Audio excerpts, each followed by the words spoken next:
the truth is that there's nothing wrong with you. Right. You are who you are because of the right. struggles that you went through. That's right. All right, we're live. David Helms, welcome to the podcast, brother. Good to see you, Mother. I hadn't seen you in probably a year or more, right? It's been a while, dude. It's been a while. Yeah. I don't know. Maybe even longer, yeah. I mean, because, well, it was right about when you moved up to your job now or up in Virginia. Well, that's been almost 3 years ago now. Yeah, I don't think I've seen you since then, really. Well, we talk on the phone all the time. Yeah. But no, what I was saying is, the reason I do the audio check is because I had a guy come on here, shot the podcast 3 hours or so, and sent it to the editor, and it was silent. Really? For 3 hours. Yeah, because the audio wasn't on. So you could see us talking, so I hit the guy back up, and I was like, hey, dude, can you come in please, and can you dub everything? I will pay you millions of dollars. No. Anyways, he was nice enough. He was like, yeah. I was like, fuck it. I'll come back on, dude. I was so embarrassed. But you got to learn. I mean, this is all like, it's becoming, we're getting better at doing this. Right. But in the beginning, it was just kind of like, we're going to hit some fucking bumps here. So anyways, but yeah, man. The man of many jobs, you're always into something. You're saying that to me. Well, I guess I take it from you, so you know what I mean. But Black Dog Arms, right? You're still doing that, right? You guys do a bunch of concealed weapon carry stuff, right. And then you're still doing.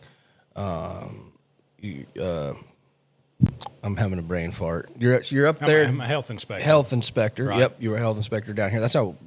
Well, yeah, that's how I met you. Was when we were doing pools when I used to work for Slatter, and then you also are doing some working at GNC on the weekends, doing some health stuff, which is awesome because it's good that that's a part of your life. You know what I mean? Like I think more people need to take that more seriously. I know how I have, in the past probably couple years, and that's a good thing. So, anyways. Well, the sad thing is that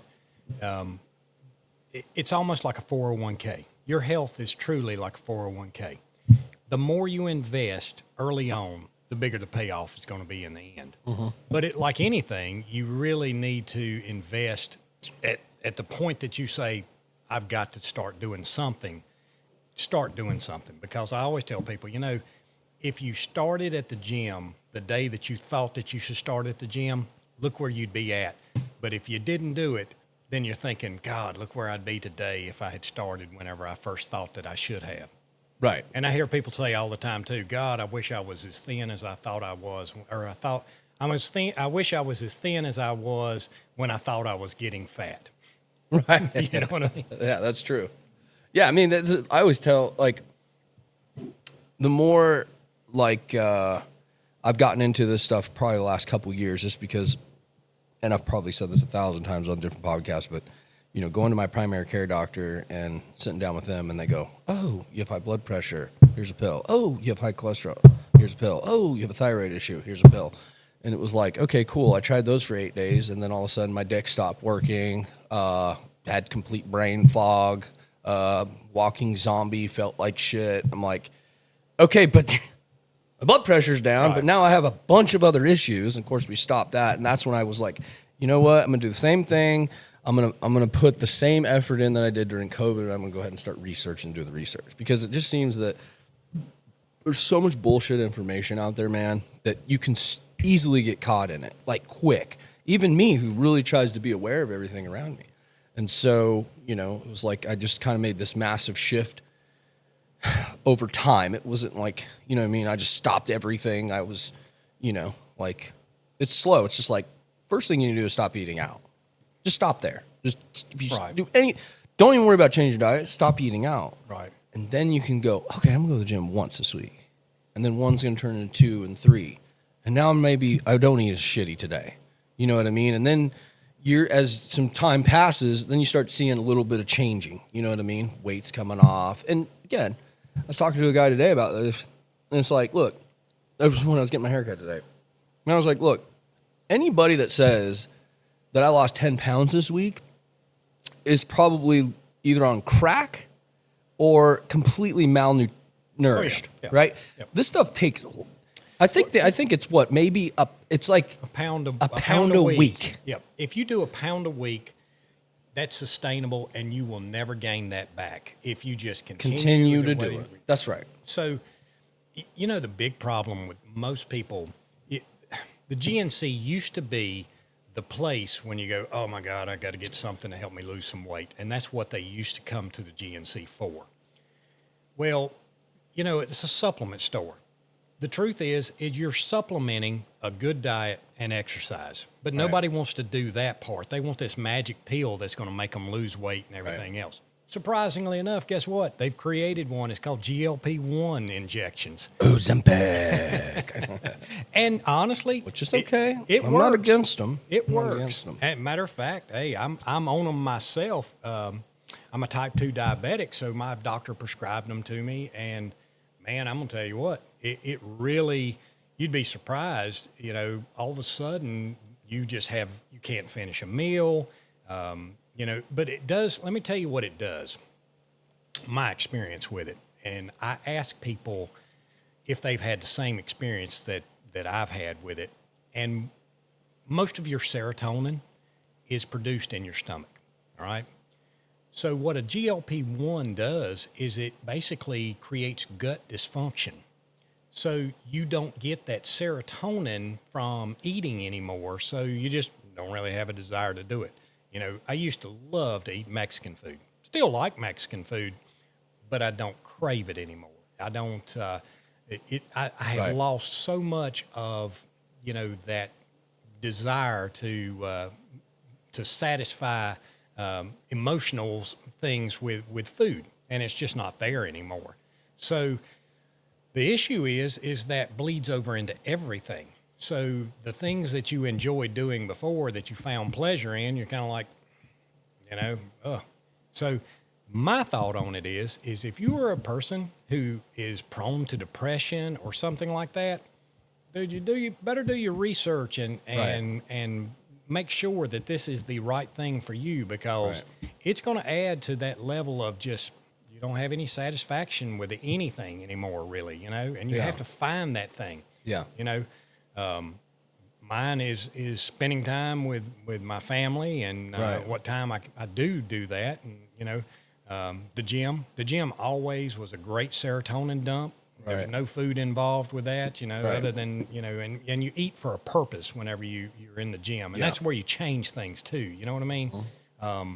It's not about eating to make you feel good. It's about eating for a purpose. You know, I want to feed my muscles. I want to get bigger. I want to do this. I want to do that.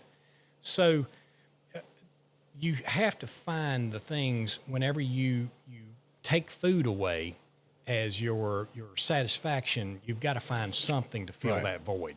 And I think a lot of that, and just being in discussions with, you know, a lot. I'm really good friends with the people up at Phoenix Edge and stuff like that. And I think we're a lot, Phil and Michelle and all them. Yeah. I think where a lot of this stuff comes from is the gut biome. So our gut health is like a really big part of the body, right? And so over the course of many years, all the different foods that we've been putting into our body, all the processed stuff, the microplastics, the metals, it's really changed the way that our gut health is. Right. So, and in turn, what do we get? We get overweight, we get hungry, so there's all these different problems that happen to us. And so the good thing about those, Ozempic, Wegovy, and stuff like that, they're great.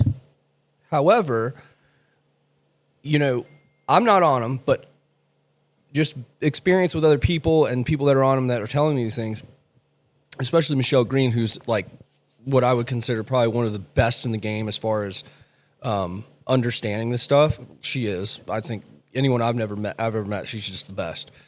But it's like the problem that we're having right now is like even primary care doctors are giving this to people, right? Endocrinologists and things like that. And it's okay. However, they're not experienced enough with it, right? So like microdosing with it is okay. Because what you don't want to do is you know, they're going in and they're giving people these this prescription that's way too much, right? So yes, it's knocking down the amount of food intake. Well, guess what happens? Now you become malnourished, right? And so it's like, you see someone that lost all this weight, but they're like completely flabby, their bones, and they're just like, but it's like, yeah, but that's still not sustainable, because the minute that you come off of it, you go right back to where you were. It doesn't matter. It starts back. So, it's like, yes, it's good, and I'm all game for that stuff, but like, you're still not taking care of the actual problem. The problem is the food that you're putting into your body. Right. There's no other thing other than maybe like some type of disease or things like that is causing these issues. It's our gut biome, 100%. Right.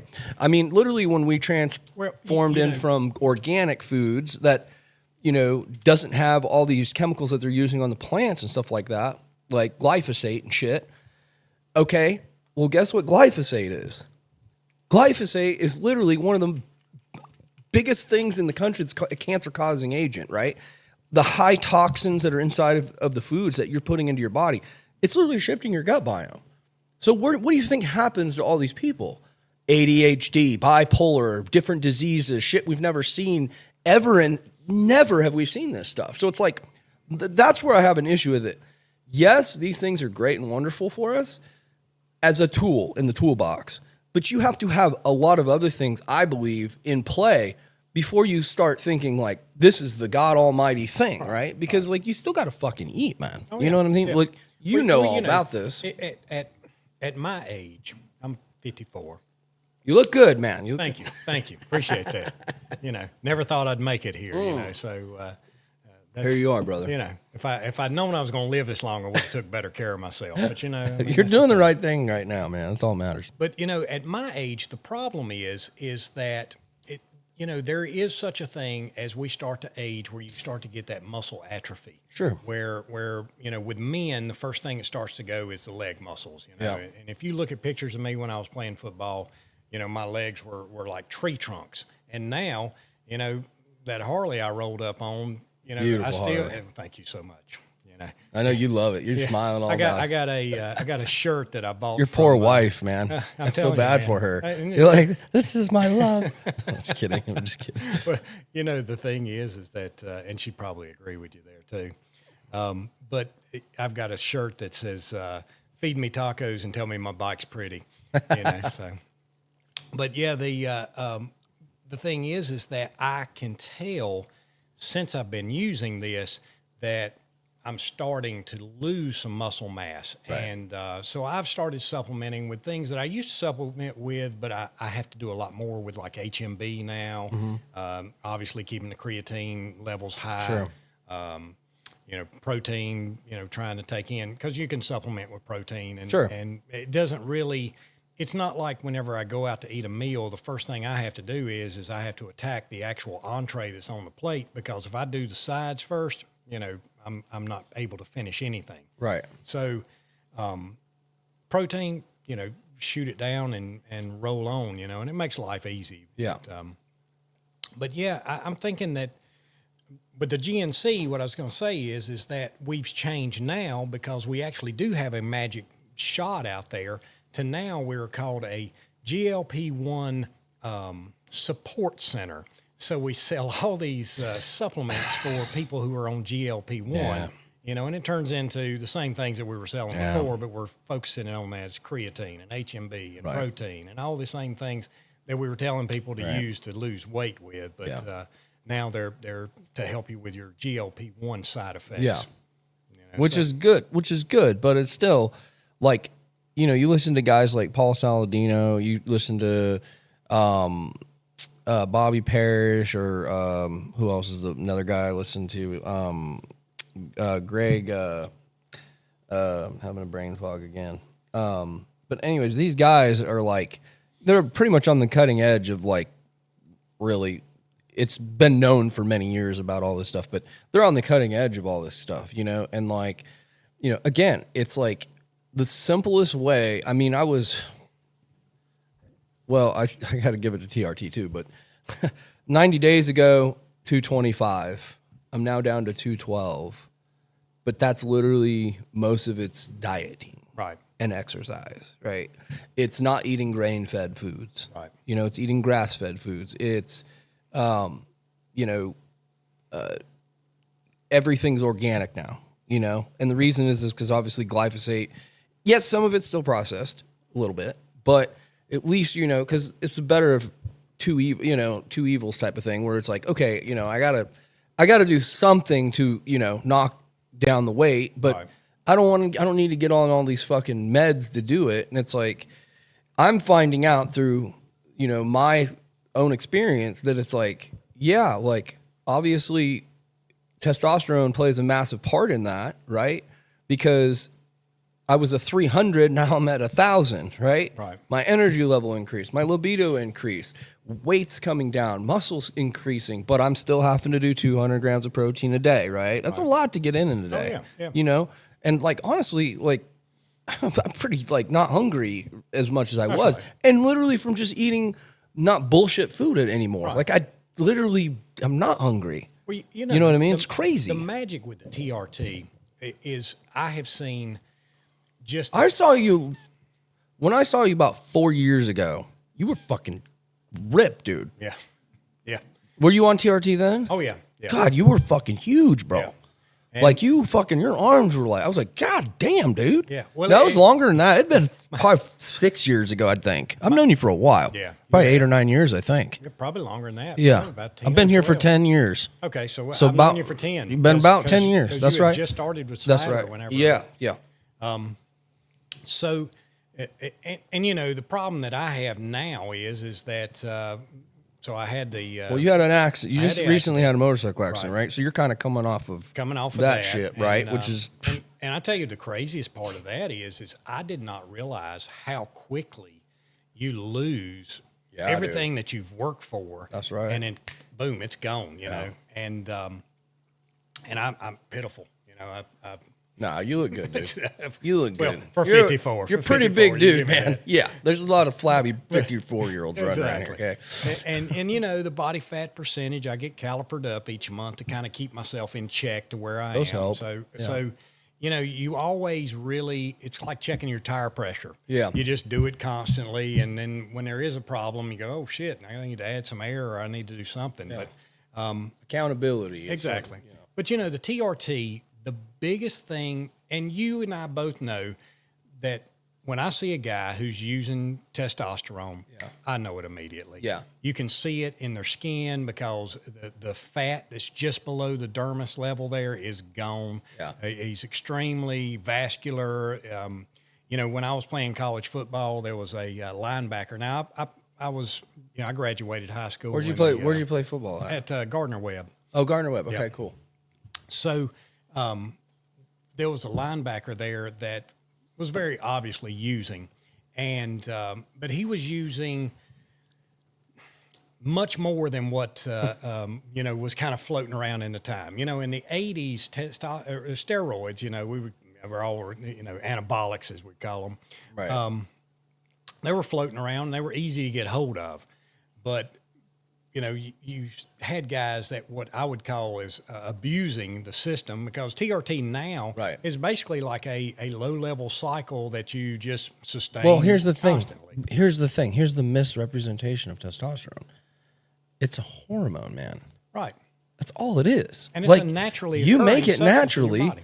Women make it naturally. Right. So the fact that they have this terminology of being on steroids is bullshit. Yeah.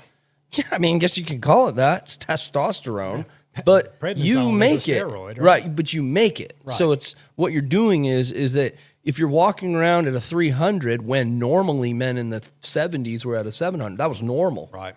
But because all the food and all the bullshit we've been eating, it's not. I'm 37 at a 300, dog.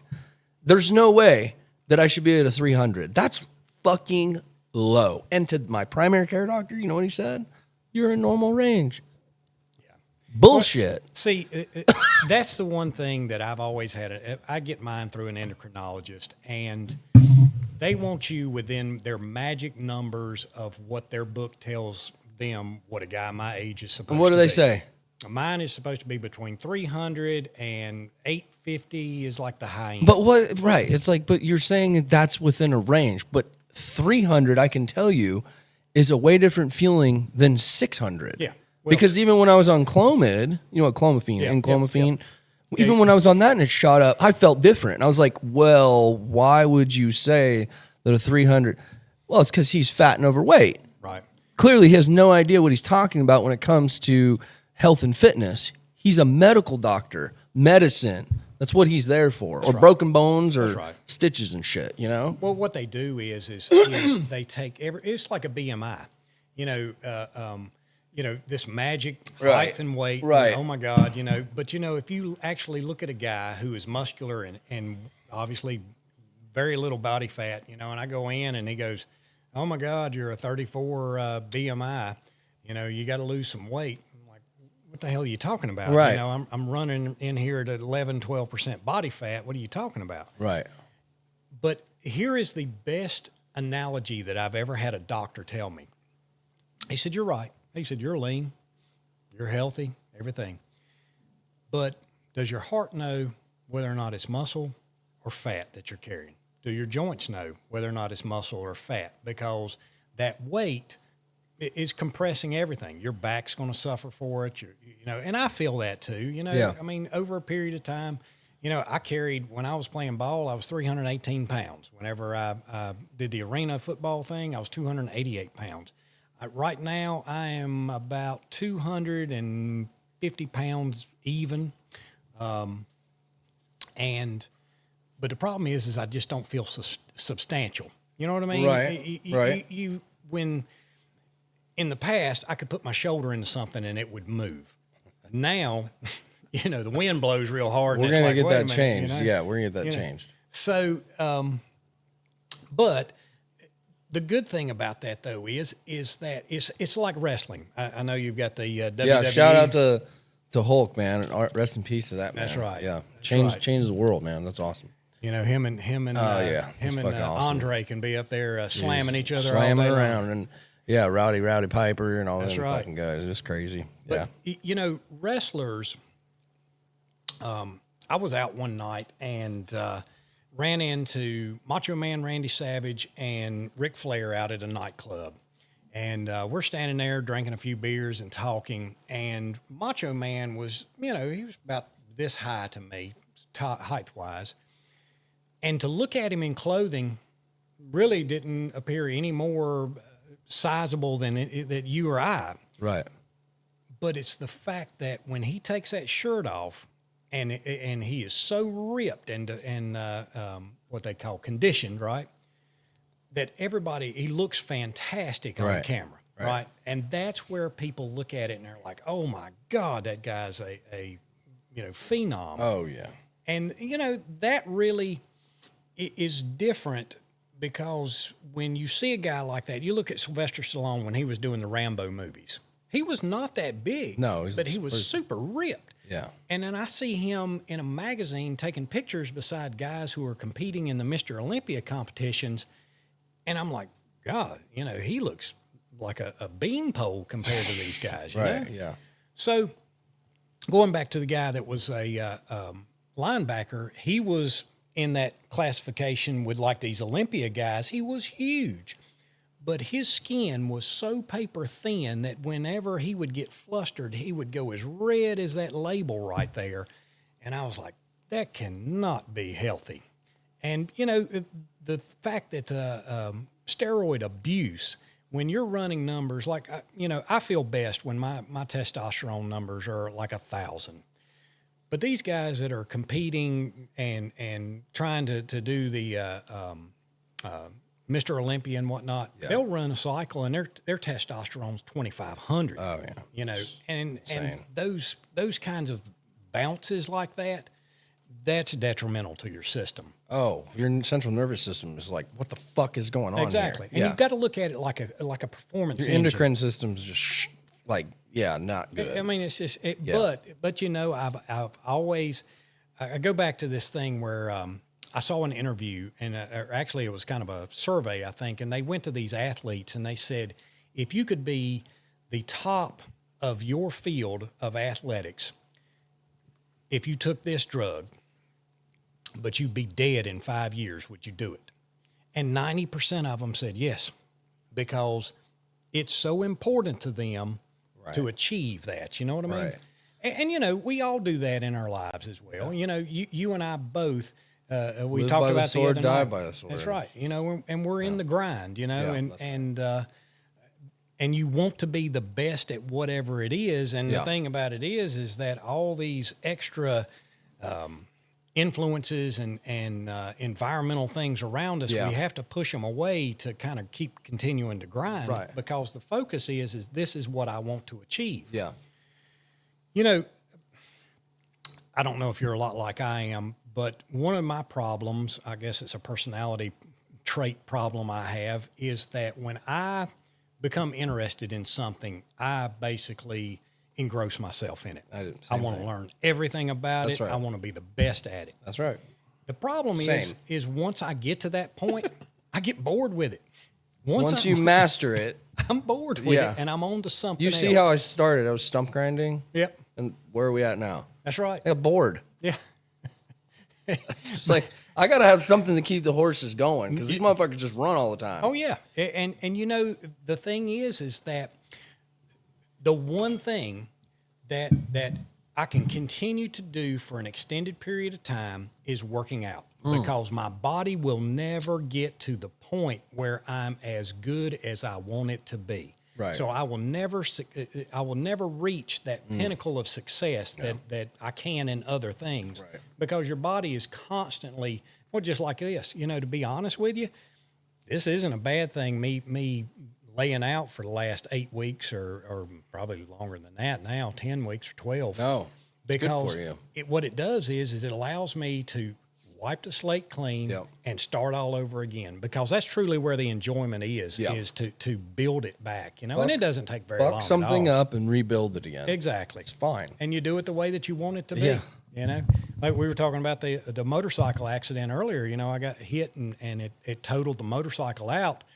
Well, I got the opportunity to build it back and build it back better. And you know, it's, Was it that bike? yeah, it was that bike. Oh shit, dude. Yeah.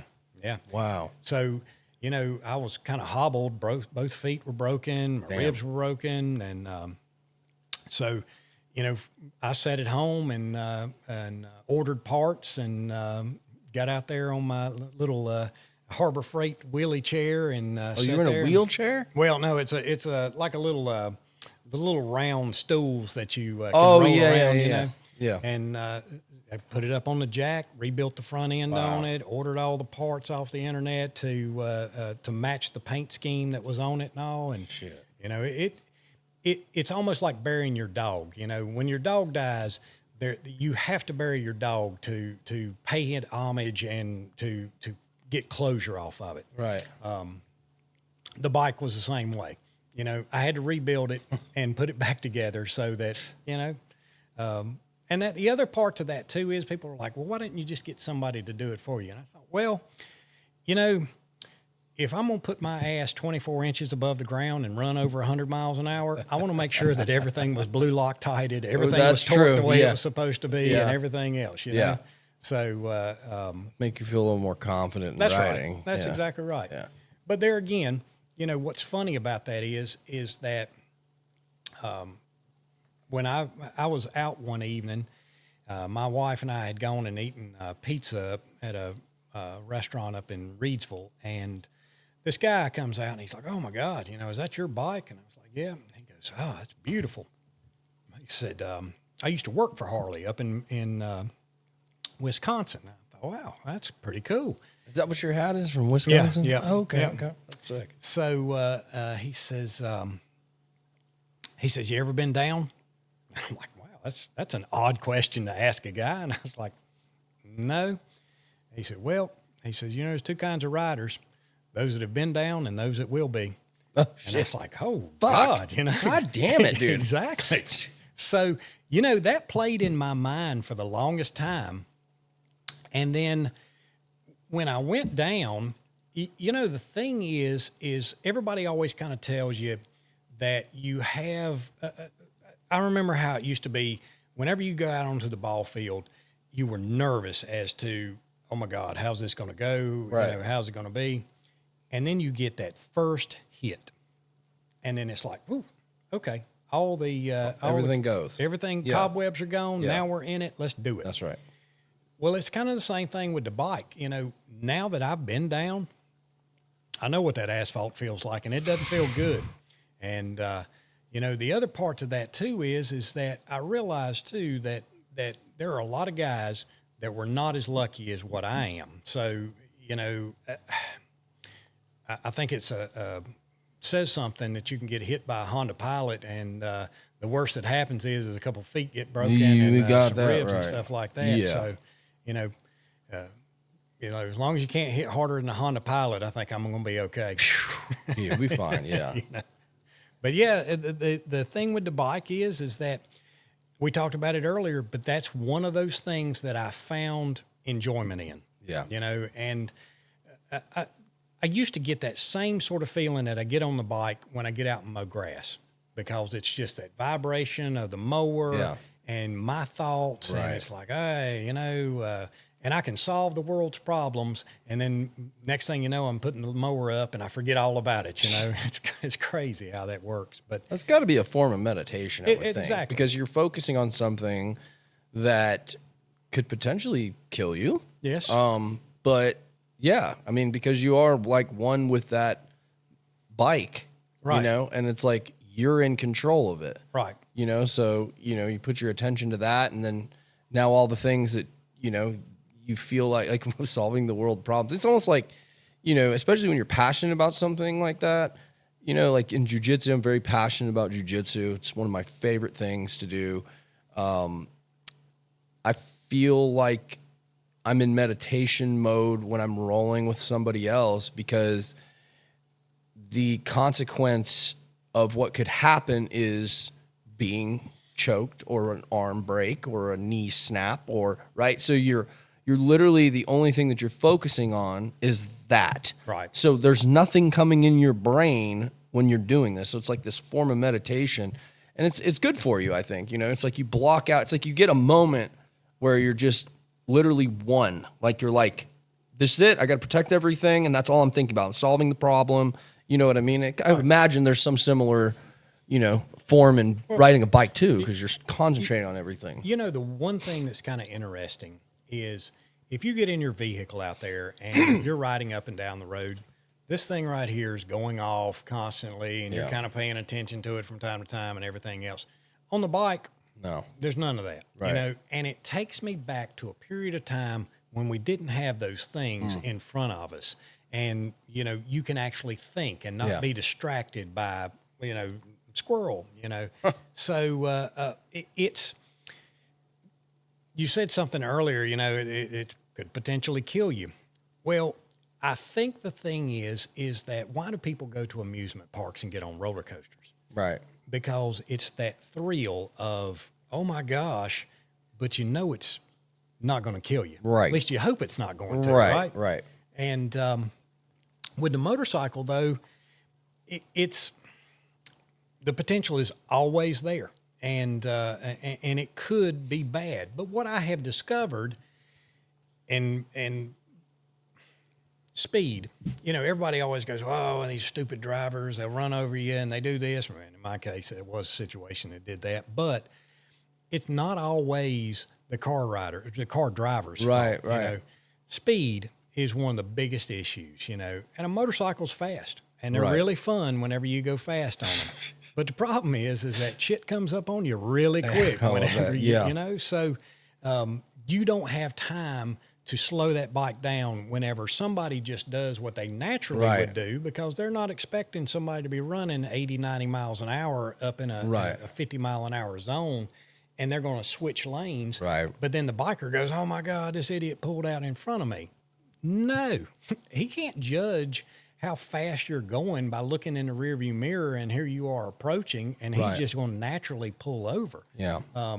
You know, one of the other things is motorcycle riders love to overtake cars and get around them and do everything else. Yeah. But, you know, the problem is that if you're coming down the road and you're going to turn into a driveway across in front of you, Right. and this motorcyclist is coming around, and you turn in front of him, and they just T-bone you, Yeah. You know, the motorcycle rider just really does not have a standing chance at that point. Do you think that it made you a better rider now? Oh, much better. Just because the fact that, now are you like way more consciously observed? I always felt like, and I still do, like, but I can kind of see it now where I'm like, God, motorcycle riders are fucking assholes. Yeah. But you kind of got to be, man. Well, you know what I mean? You got to be really defensive. That's right. on how you're operating, right? But at the same time, I'm scared shitless of them. I'll ride a 4-wheeler. I'll ride a little dirt bike. I am not. You will never catch me on a motherfucking Harley. well, you know, the thing I have is, a lot of respect I for y'all. grew up riding dirt bikes, riding 3-wheelers. You know, the death traps of the '80s, right? Yeah. So I grew up riding those things, and they were so much fun. And I've been off of those, and the dirt gives some. You know, Right. I mean, they do. The big difference is a 3-wheeler at that time was probably a heavy one, would probably be 250 pounds at best. These 4-wheelers now, shit, you're talking about 800 pounds, some of them. Some of them, yeah.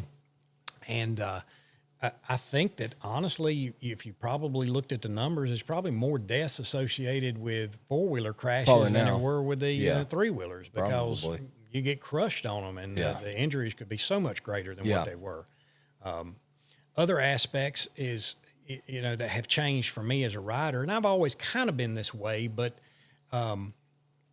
you know, the classic rider look is these little beanie helmets with your sunglasses on, and you know, I see guys wearing shorts and a T-shirt and all that.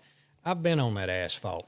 I don't plan on touching it again, man. No. And luckily enough, I had riding gear on at that time, and I've always heard that thing, you know, dress for the ride and not the, or dress for the slide and not the ride, right? Ooh. Well, jeans do not stand up to asphalt. No. And so, you know, it rips my jeans right, and bleeding, and big cherries, you know, where everything touched. Oh. And How fast were you going? well, I was actually stopped at the point that she hit me. Oh. And basically she just hit me broadside, because I was sitting How in fast a turn was she lane. going? Probably about 8 to 10 miles an hour. Okay. Which is still pretty enough to fuck you up. Yeah, for about a 4,500 to 5,000 pound vehicle, Right. you know. And my bike's probably about 750, 800 pounds, something like Right. that. But she hit me broadside, and then what happened is I was sitting in a turn lane, or approaching in a turn lane. Going left? I was going to turn left. Okay. And there was traffic that was stopped as I was approaching this light and going straight across. And as I come around them and I'm going up the turn lane, I noticed that they have created a gap for a vehicle to pull out of a gas station. Okay. And when I see her, I stopped. Well, I'm thinking, okay, she's going to see me, no harm, no foul, and then I'm just going to go on. And but she's looking back towards the stoplight, because she's thinking that she's wanting to make sure traffic is not coming this way. So she doesn't even see me and hits me. And then, because she kind of accelerated to get out into traffic, she hits me and then runs up over me and pinned my right foot between the motorcycle engine and her radiator support. And, you know, I'm laying on my back. And that's one thing too. You don't realize how hot asphalt is until you got to lay there for a little while till the ambulance gets there, because it's hot. Were you hollering like hell? I bet. You know, actually, I was more in fear that I was trying to get my foot out, and I was jerking it as hard as I could. And I had steel toes on, and I always ride with steel toes on. And I always gear up, and I wear a full face helmet. And, you know, people are like, damn, you're riding a full face helmet on a Harley? Yeah. You know, I'm going to. Good thing you did. And so she was actually going to back off, because she thought, you know, because I was pinned, she was going to pull off. And I'm like, oh, my God, no. You know, people stopped her, because they would have pulled my foot clean off. Holy shit. And so when they finally got me out, it basically just pinched the end of my middle toe off on my right foot. So you're missing a toe. Well, it from the nail forward, it pinched it off. Okay. And still fucking hurts. oh yeah. So, you know, Throbbing at night where you're laying in bed. Exactly. Fuck that. Exactly. Ugh. But the other part to it is like par for the course. She was driving with a revoked driver's license and no imagine insurance. that. Oh, great. Can you imagine that? So, my word to the wise: make sure that you have plenty of uninsured motorists and underinsured motorists, because thank God they've taken care of me on that. But wow. But that's the other thing too, is statistically, you're more likely to get involved in an accident with a person who does not have insurance, because they are already taking risk and doing things that they're not supposed to do. So Right. That's the reason why insurance companies also, they run a credit score. If your credit score is crap, your insurance rates are higher, because statistically you're more likely to get involved in an accident. So interesting how all these numbers play out. But right. insurance companies are smart enough that they have every aspect of. So what do they do to her? Takes. Good question. As far as I know, she hasn't even gone to court yet or anything else. But I do know that she drove away from the incident, and in that vehicle after it took 2 wreckers because they had to lift her car off my motorcycle to get my motorcycle out. So I actually went to go pick the motorcycle up because I wanted to bring it home so that parts and things didn't get stolen off of it. Right. And the guy brings me the bill, and it was like $700. And I was like, what? And he said, it took 2 wreckers. We had to charge you for 2 wreckers. And I thought to myself, well, what did she pay for? But what happened was they pulled her vehicle off and set it down. She got in it and drove off. And I'm thinking to myself, why didn't she get locked up? Because if I had been driving with no driver's license or revoked driver's license, I'd be in jail. Right, right. And the way it always happens, and we all know, hell, if it had been the other way, she'd be living in my house today. Probably. You know what I mean? It's when you have things, that is how life is. It is, they go after, if there's something that you're negligent at, and let's say that this Coca-Cola bottle, I had it in my pocket and it fell out and somebody slipped on it and fell. Well, the problem is that I made a mistake, but I ain't got a lot. Right. But Coca-Cola's got a lot.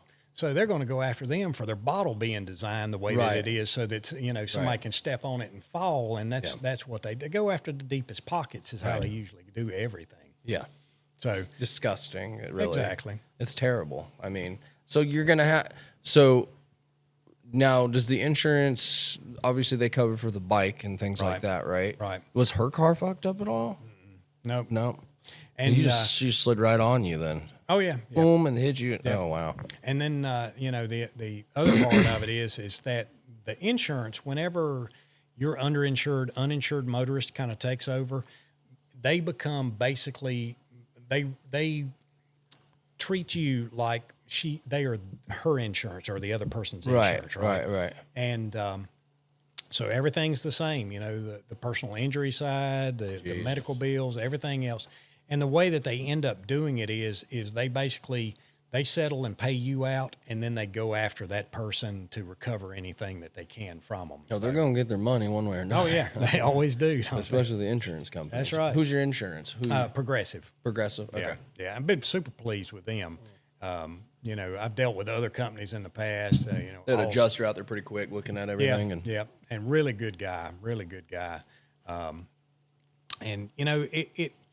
It was actually, the funny thing about it is I hate that I had to go through this process, but I actually met some really good people during this whole thing. Yeah. And, but such is life, you know what I mean? Yeah. You can go through life, and if you have a shit attitude and everything's out to get you, then everything's going to be. But, if you have a positive outlook on life, you can throw the positive spin on everything. Right. I mean, that's how you try to look at it. I mean, because I think ultimately, like, I still have I think everybody naturally goes to the negative, It's like, you try to just look at the positive and that kind of stuff. I mean, even though you're in your head, you're like, this fucking bitch. Like, you know what I mean? Like, let me just can get a hold of her. Well, dude. I tell you the craziest thing insane. is, I got in the ambulance, and it happened in Person County. where I work. So, where's that? Or is it in outside of Danville? It's Person County is the Hyco Lake, Mayo Lake's in Person County. Oh, okay, gotcha. Roxborough's the Gotcha, big city there. Let's say city, right? Not really big, but it's a city, right?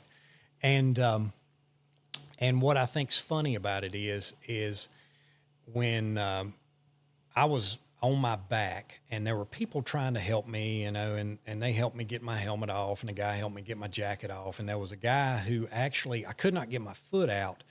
So he unlaced the boot. And when, you know, I pulled my foot out, the sock just pulled off with it too, because it had pinched and where it had grabbed the end of my toe. And then, you know, so basically I'm just sitting there with a sockless foot, and I'm seeing the blood coming off the end of my toe. And, so they call an ambulance, and I'm sitting there on the asphalt, and I honestly cannot tell you what anybody looked like in that entire situation. You're in fight or flight mode. Oh yeah, I mean, I'd never been in shock before that I know of, but the first person that got directly in front of me was a fire marshal that I deal with whenever we're opening new restaurants and doing fire inspections and stuff like that. So I knew him. And when I recognized him, this feeling of, okay, I'm safe, I'm going to be okay, came over me, you know.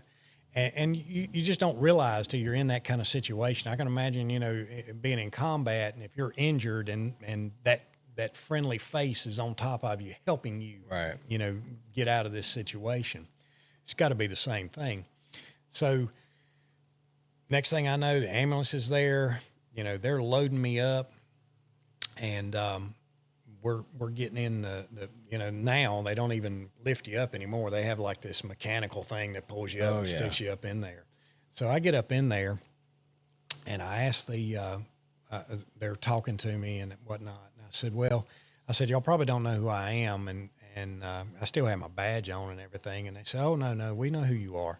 And I said, really? And he said, well, look out there. And, you know, you had all these sheriff's deputies, all the police department, all the fire department, everybody else was out there. And he said, when your name came across EMS or the dispatch or whatever, everybody knew and everybody showed up. Oh, and wow, that's pretty cool. Wow, that you know, that means a lot, you know. And if you were still down here in Greensboro, no one would have came. No, I'm exactly. just kidding. Who the fuck is that? They would wait for him, you know. Yeah. He'll be okay. Just tell him, give him the address that he needs to show up at. That's about par for the course. That's funny. Well, we're glad you're okay, man. That's fucking crazy. I didn't even know that happened to you, man. That's fucking wild. You know, but you're probably a lot like I am. I don't tell anybody when I'm injured. I kind of keep that, you know what I mean? Yeah. I'm not, I don't, the guys that go on Facebook and they're holding their shoulder because they just had surgery and look at me now and all this. It's like, dude, that's fucking weird, man. Like, yeah. Like, cool, but that's weird, dude. Well, you know how I take that. And you know, here you are doing the hand-to-hand combat thing, but, you know, it's like wrestling. You know, you were talking about the wrestlers. Hell, if you know that a guy's got an injured shoulder, guess what the first thing I'm going for if you and I get into an altercation? Right. I'm going for that shoulder. Right. Well, guess what? If I don't share that I have an injured shoulder, you don't know where my weak spots are. Exactly. You know what I mean? Right. And so I don't know. So like I said, I'm 54 years old. So I grew up right in the middle of the Gen X generation, right? You know, the best way to describe my generation is the competitive generation. Yeah. Because you had to be better than everybody else. You had to have the better clothes, the better car, the better everything. Yeah. And it still bleeds into my day-to-day life now is I feel like I'm always in competition with everybody else because, you know, I just, that's the way I was raised and grew up is that you had to have better. Because I'm going to tell you what, man, you go out to a nightclub and if you didn't have the best car, the best clothes, the best game, you know, whatever, you were going home alone, you know? Yeah. And more times than not, I didn't measure up, you know, I didn't have the best car, I didn't have the best clothes, you know, but there again, that also stimulates you to go, well, how do I do that? Well, I got to get a better job. In order to get a better job, I got to get an education. I got to do this. I got to do that. So, you know, success in life, and there's a formula to it. You know, there truly is a formula, you know, and I think that all these young kids come out and they go, I know how to do it. You know, my parents, I've seen the mistakes they've made. I'm going to go out and I'm going to, let me tell you what, it ain't that easy. No. If it was, everybody'd be wealthy. Yeah. You know, and you just can't do that. No.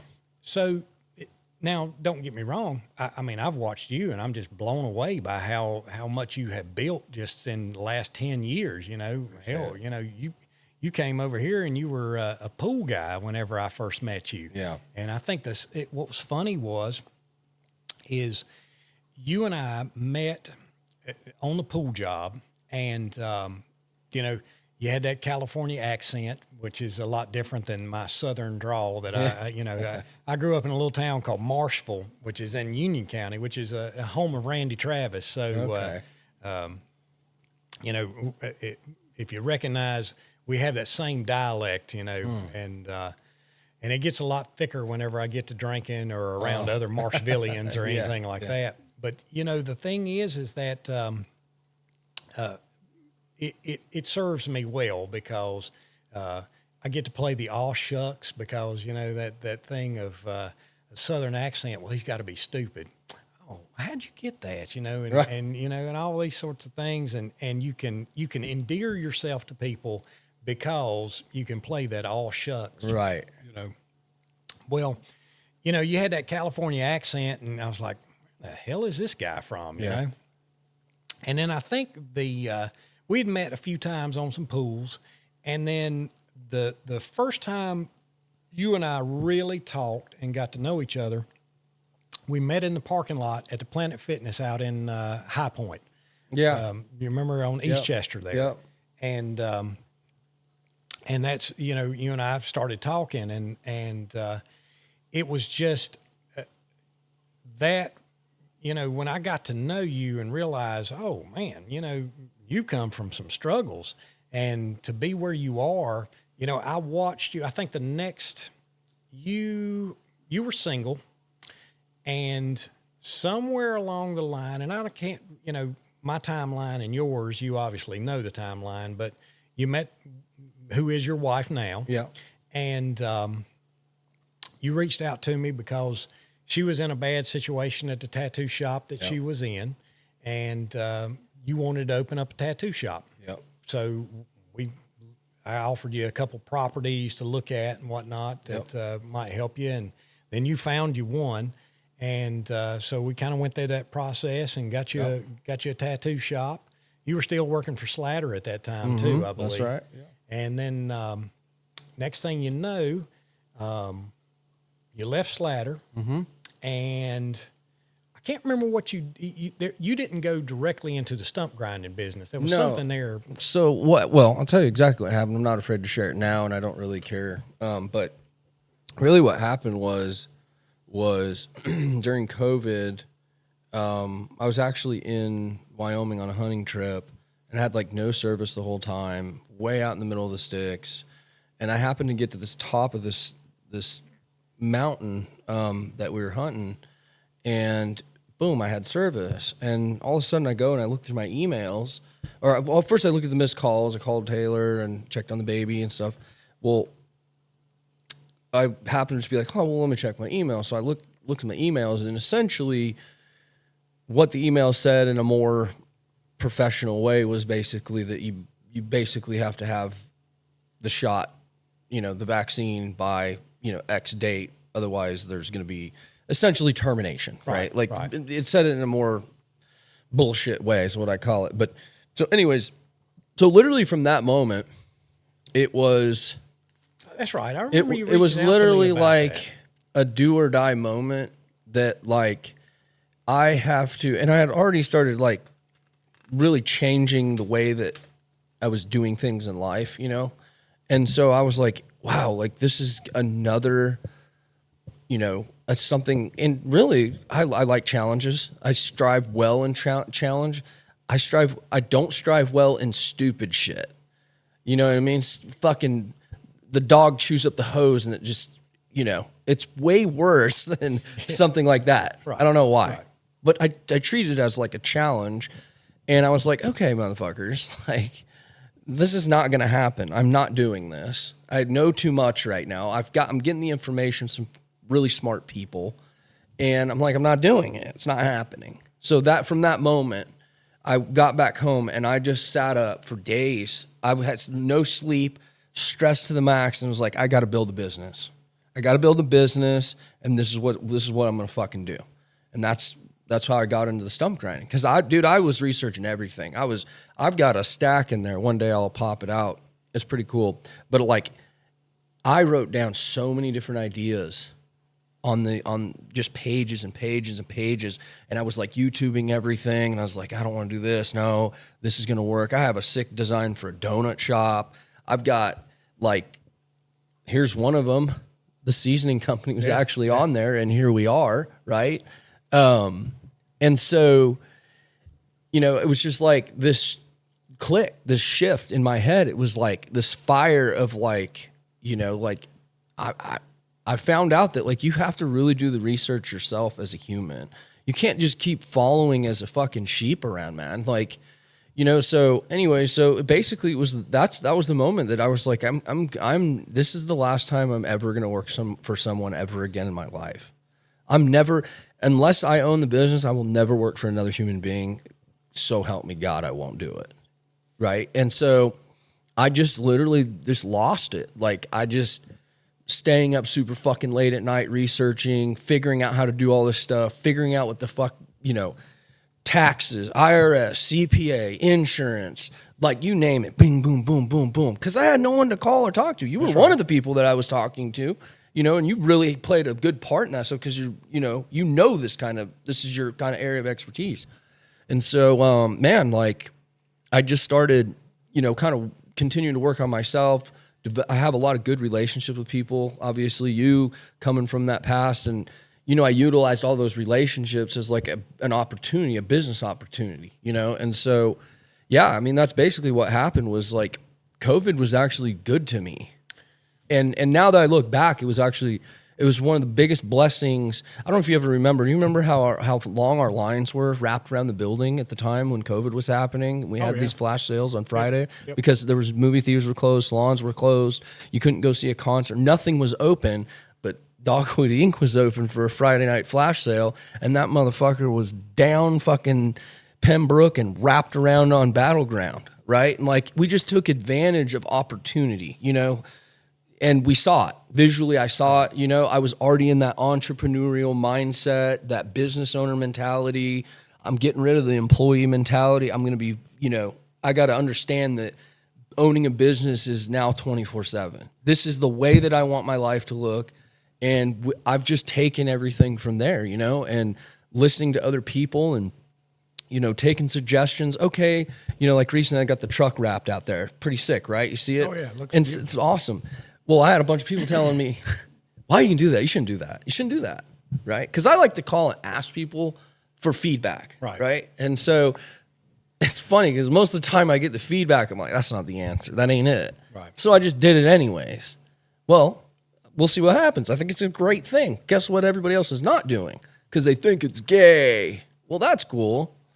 We'll see what's gay or whatever the fuck you want to call it when I'm making fucking more money. Exactly. Anyways, not to be fucking egotistical, man, but the thing that you can't follow what everybody times. fucking says. Exactly. Man. You can't do that. You have a gut reaction. And I think that is a gift from God. We Yeah, have a gut reaction. I believe that. Yeah. And it's like a lot of situations. If I walk into a situation and my gut says this ain't right, I can fight that gut reaction, and something bad's going to happen. That's right. You want to pop a cigar while we're talking?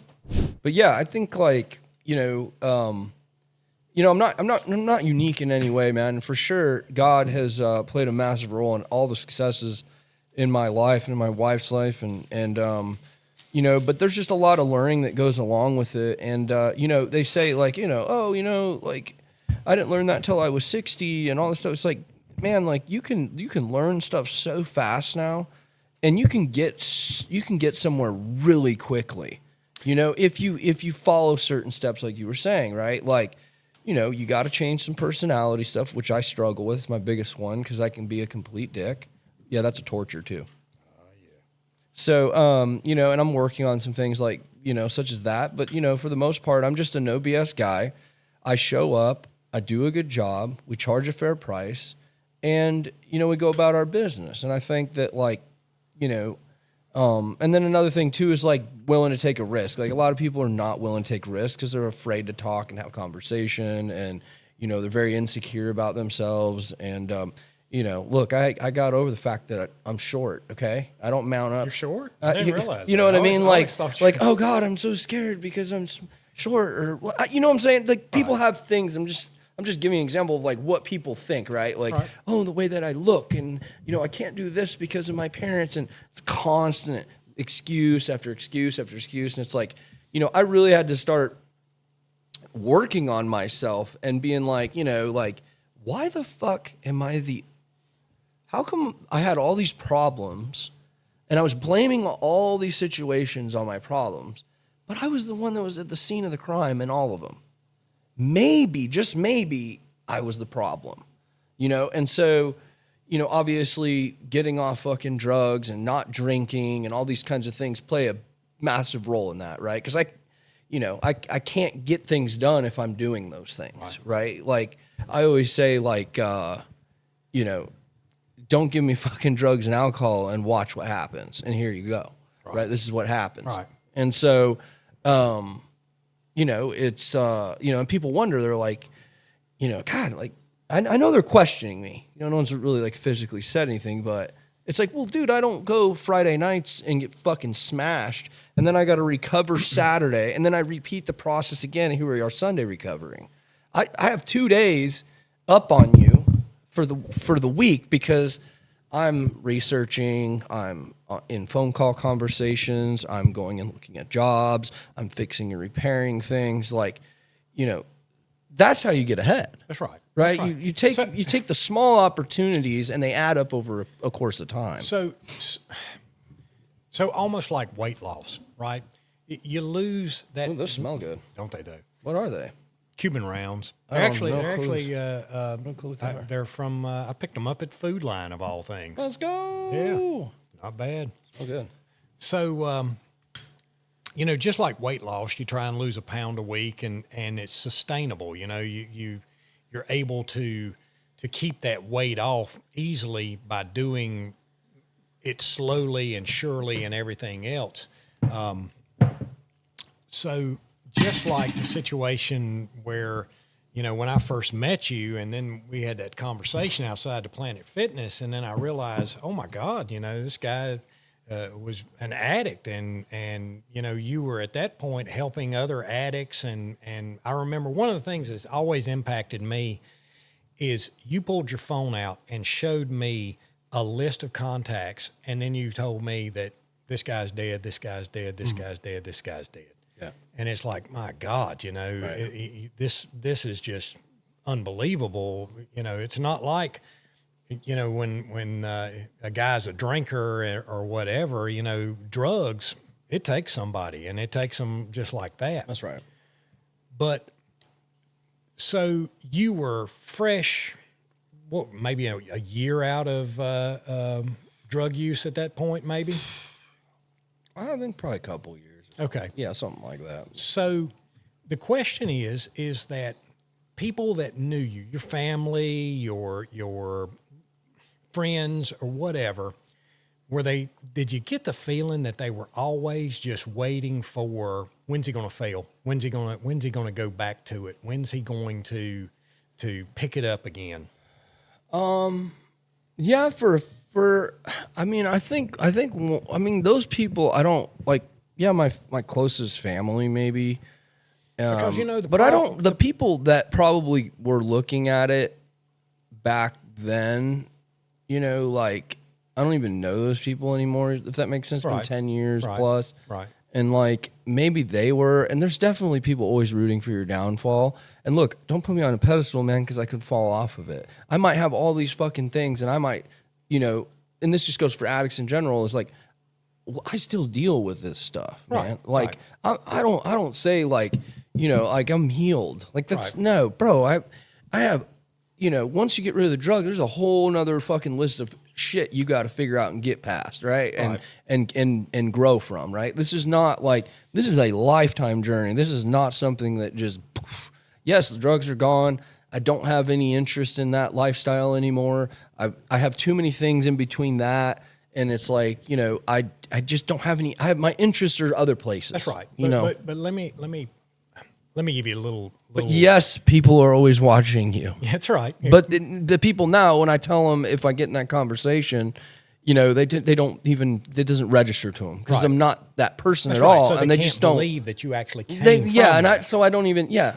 You know. No. Well, that's me. I can't. it's hard for me to fathom. I mean, I've told you that, stuff. I mean, that I've shared personally with you and things like that. And it's like, yeah, I mean, this is who the fuck I was, man. Like this Right. is real deal Hollywood, man. Like this was it. And you know, here we are, you know, it's like, Well, you know, one of the things, and you mentioned it earlier, we both different. We're always in something. There's multiple irons. There's always things that Right. we're pouring ourselves into. And part of that is I have to, because I cannot be idle, or yeah, I can do some things bad that news. that is not, Yeah. you know, and that is where it's an easy way to kind of help people who are, you know, the church that I go to, we have a drug rehab center for men. Mm-hmm. And, you know, they asked if, hey, you know, would somebody be interested in helping these guys and this and that? Well, you know, the fact is I've never used drugs. I've never been a drug addict. So the truth is I don't have any answers for these guys. Right. But if you want for me to go into a bar and sit down beside a guy who's having a beer and oogling the women sitting at the other side of the bar, you know, I can talk to that guy because I can tell you, hey, I've been here. I know exactly what you're doing. And the problem is it's the same thing that it is for an addict, that it is for a guy sitting at the bar or sitting whatever his vice is, Right. is that there's an empty hole that he's trying to fill with something. yeah. And you're never going to be able to pour enough alcohol, put enough drugs, put enough women, whatever it is, you're never going to be able to fill that hole. And the only thing that I ever found to do it was my faith in God. Yeah. And once I found that, wow, you know, it set me free, and I was able to focus on other things and get myself into a situation where all of a sudden my life started to come together. Right. And you know, we talked about it a little bit earlier, alluded to it. You know, the other part of it is that if I recognize that it ain't just me, you know, I'm just a guy.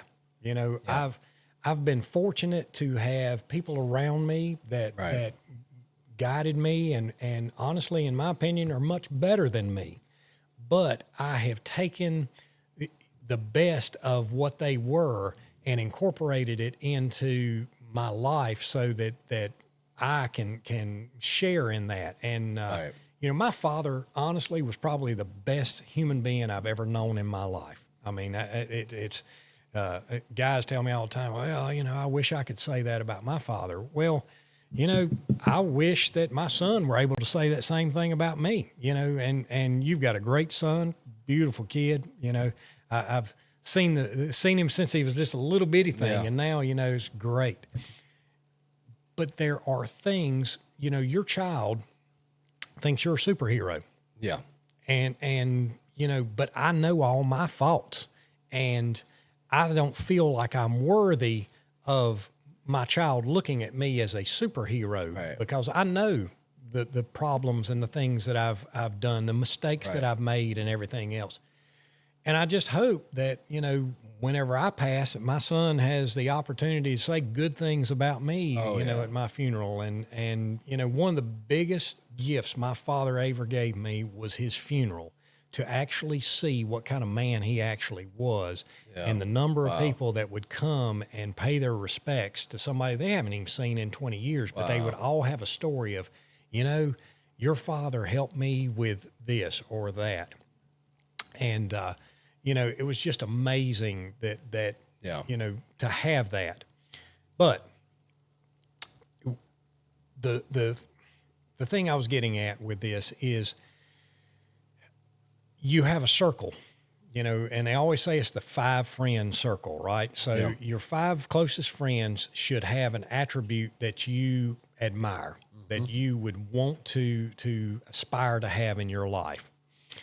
And it's interesting because I have those friends, but then I've got lifelong friends that nothing about them is anything that I would ever aspire to have in my life. You know what I mean? Yeah. But that doesn't mean that they're not my friend. Right. But I'm in their circle of 5 because they look at me and go, wow, Right. I wish I was in that situation or whatever. Yeah. And you have to be that person, Yeah. and you can't just push people away because there's nothing that they have that you look at and go, wow, you're a benefit to me in some way or another. You can't do that. Yeah. And that is where, when you really get past the point, God, you've gone on some of the best hunts out there. And I look back whenever I first started hunting a deer, my goal is to actually shoot one, and you sit up in a tree for the longest period of time. And it's like, wow, is a deer ever going to come out? And then when it does, you shoot it, Right. Well, you don't realize that, hell, you got to drag that thing out of the woods. You got to gut it. You got to clean it. Yeah. It gets dirty hard whenever part. exactly, So the next thing is that it was like, wow, now that I've shot one, now I want to get a trophy. Right. I want to get the biggest one that I possibly can. Right. That's right. So you're trying to get that trophy buck. Yep. And then once you finally get that trophy buck, then it's kind of like what we talked about earlier. You've achieved what you wanted to, so you kind of start to get bored with it. Yeah. But what you become is you go, well, I want to teach others how to do this, so you gain some. That's what keeps it interesting. That's right. You know what I mean? Yeah. And then they say that there is the elder sportsman where he doesn't care about killing one anymore. What he's doing is he goes out and plants fields of clover for deer and basically wants to raise deer to be able to put that population back out there, because he realizes, there's other generations of hunters that are going to be coming up, and it's that circle, and it's the same way with being a parent or anything else. And you and I are in 2 different parts of our grind life. I'm on the other side of the hoop, and you are in that upper pool. Right. And that's what I was trying to explain to you the other day. I was like, I'm just in the middle of it right now. That's right. I didn't have any other way of explaining it, and you probably knew exactly what I was talking about. Exactly. You're just in the middle of it. You are. You know what I mean? And it's, And there's a weird... whatever the middle of that is where I'm at. That's right. No That's right. midlife crisis. We're far from that. I'm just in the middle of fucking getting shit done. That's right. It's just, I feel like this is the best time in my life. And Does that make sense? Like, this is just that time in your life where you're like, damn, I'm achieving stuff. That's right. I'm getting respect. Well, I'm giving respect. I'm being righteous by my family. Like, I'm actually doing what the most important job a man can do, and that's protecting the front door on his house. That's right. The number one thing a man's job is to protect the front door on your house, because at any moment in time, there's somebody out there that wants to come and fuck your wife and take everything that you have out of your life. And if you're not continuously showing up every day, whether that's physically, mentally, or spiritually, there's somebody out there that's watching you, and they want to get any little fucking edge on you. That's right. They can. There's someone. I don't know who it is. He might be living in Canada. I don't fucking know. But that's what I feel like my job is, to protect my family. And it's not just physically fighting to protect them. It's educating yourself, being, business orientated, having good relationships with the community, Do you know how to use a gun? Can you use your hands? Do you pray to God? Like, these are all things that are just evolving are becoming, or the most important things in my life, right? My family being number one. And it's like, I don't know. I just feel like that's where I'm at right now, you know? And so I look to older guys like yourself and watching how you guys are doing things, how you conduct yourself in conversations, how you guys are, you know, picking up the phone and answering it. How do you say hello to somebody? Like, how, I mean, literally, that's where I'm at as far as like the details in my life, you know, because I'm like, you know, my father's not around. And I heard someone say, you know, if your dad's not around, go find men that are like go find men to follow. That's right. Good men. Yep. You don't have to, I don't want to live in sadness like that forever. You know, because I feel like if you live in sadness too much, it really just fucks you up, man. Yeah. You know what I mean? It's like you can be sad about something, but me being an addict, if you indulge too much in sadness, it'll fuck you up just like indulging in too much happiness will fuck you up. You know, so I don't know. I'm not in a weird place. It's just this is like new to me, and you know, I don't think like I've made it by no stretch of the imagination, but I'm doing the things that I've always wanted to do, that I've dreamed of my entire life, and the only way I knew how I would get to where I am today is literally by just being hands-on and hard work. I know how to work hard. I know how to be there at 4 a.m. I know how to stay up late and get it done. Like, I know how to do that. I'm just not, I have to learn a lot of different things that I don't know. I don't know how to do these things, right. You know? And another part to that is, even if you know something, you can relearn it. Just say you don't know how to do it. It's okay to even if someone's showing you something and you know exactly how to do it.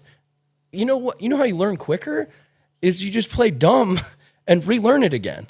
Now you know it better than you knew it before, even though you knew it. Does that make sense? I think that's... Well, part of it, you know, the biggest problem that I find with humility, people today, a little bit. That's right. Humility. But people will not take responsibility for their mistakes. And they want to blame everybody else for why the problem is, you know. Right. And like you said earlier, you did that assessment where you go, well, this is screwed up, this is screwed up. Well, what's a common denominator? You were involved in all of it. So, you know, was it me? You know, my father basically set my moral compass. But I had a great mentor when I got to Guilford County in a guy by the name of David Faust. Oh, I've heard of him. Yep. David's a great guy. And you know what I learned from David Faust is button your lips together and shut the fuck up and listen.